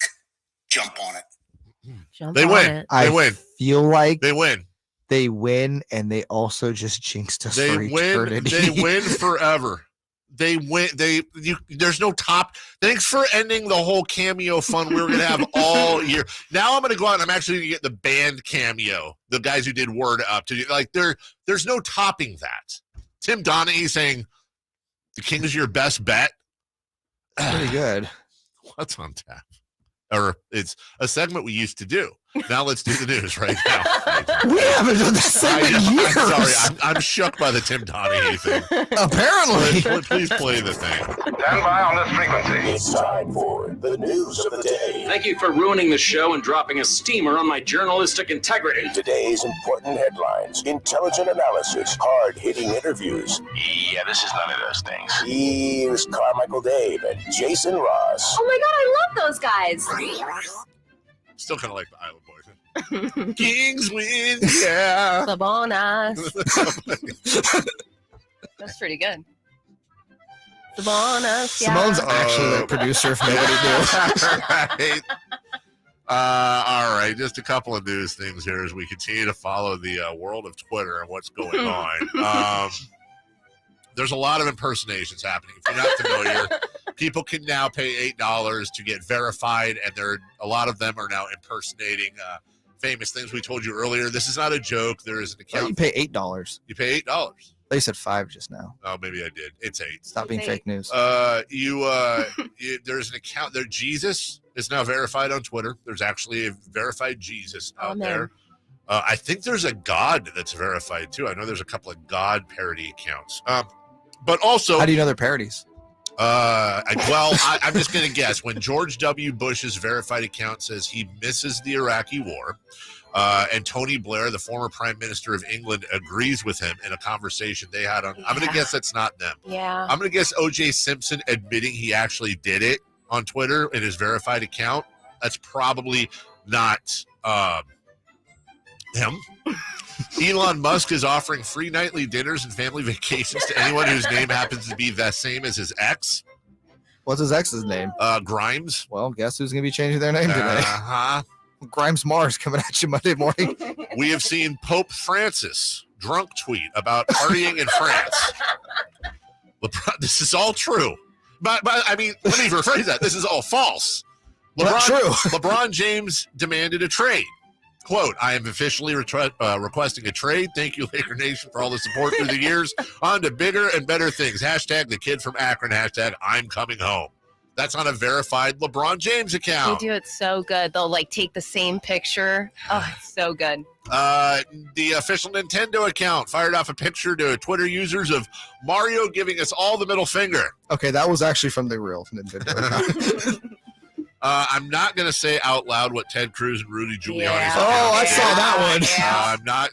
Those are not good out loud words. And Eli Lilly and Company, big pharmaceutical company, announced that insulin is free. If only that were actually real. Yeah, I'm telling you, it's honestly insane right now. I'm not going to say what the President Biden one said either. Anyways, these are having real numerical effects Tesla's stock has gone down 46%. Oh no! Since Elon Musk announced he was buying Twitter. If you want to know what that is in the real world, it's $500 billion. $500 billion in market value. I'm sure MC is coming on to tell you, well, that's no better than it was before. Real quick before we get celebrity birthdays, today is Well, it's either International Origami Day or International Origami Remembrance Day. They're on 2 different. I didn't know they lost a war. I didn't either. I'm going to go ahead and say it's International Origami Day. Question: did any of you guys ever do origami in class? 100%. I did too, and I was really bad. Well, I was going to say I attempted origami. I hated origami because I don't know how to. I'll bet you were Simone. You strike me as somebody who'd be very good with crafts and with your hands and stuff. I'll bet you were awesome. Very at it. creative. I suck. Are you a Pinterester? Pinterest? Yeah. No. No interest in Pinterest? No. Dave will also be performing at West Coast Hip Hop Night Sunday night, Kings Warriors. Yeah, I will be opening for Looney's and Warren G. It's National Sundae Day. No, not the end of the week, but the actual ice cream treats. That's my dog's name. Sunday? Yeah, Is but it she is named after the day of the week. day? But she looks like a Sunday, so it's a double meaning. Wasn't Sunday also, wasn't that in the Munsters or something? One of No. the characters? No, that's Wednesday, and that's the Addams family. I was close. Favorite Sunday topping? Are you guys fudge people? Or Yes. Butterscotchy, cherry? No, you gotta eat chocolate fudge. Caramel. Caramel's fine, but it's not chocolate Really? fudge. Wow, he's gonna curse you out off the air. Whoopsies. Is this the oatmeal cookie? Have I opened that jar? Caramel. Sorry. Is that your last thing? Yeah, that's my last. Okay, Gallagher died today. He was 76. No! Yeah. He did? Let me check to make sure it's a real TMZ Yeah, account. could you please? I mean, listen, it's not like Gallagher was my brother and lived with me. Right? I don't mean to sound like I'm overreacting. I mean, Gallagher with the one smashing the fruit, the watermelons, they fly all over each other. How old was he? 76. I mean, all right. Oh wait, I might have died. Oh, come on. I did not get God. He's dead. No. Oh. Okay, let's try not to Period. sound excited that you were right about a comedic legend dying. I have celebrity birthdays. Please take it away, Simone. First and foremost, happy birthday, Pat Still, down the road, KNCI. Not down the road, he's gone. Yeah, he's not here. Celebrating his birthday, nonetheless. Played cards last night, by the way, with some friends early because they all have today off.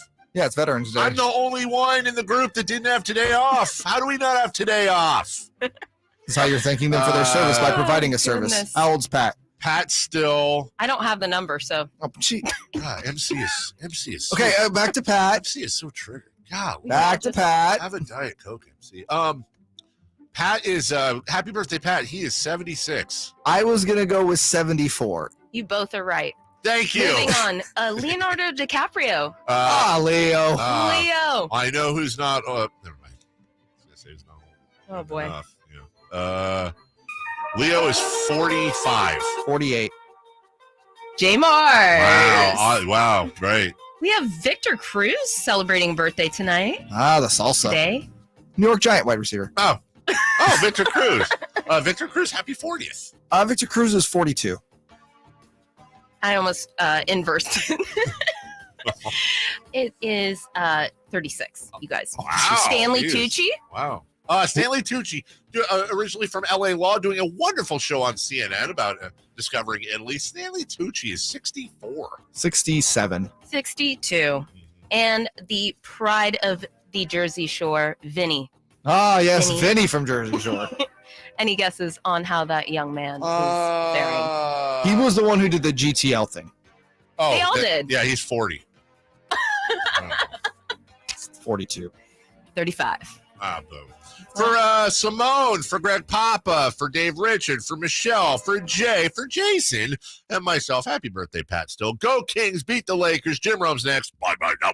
The Carmichael Dave Show with Jason Ross. Hi, this is Joe Cordell with the law firm Cordell & Cordell.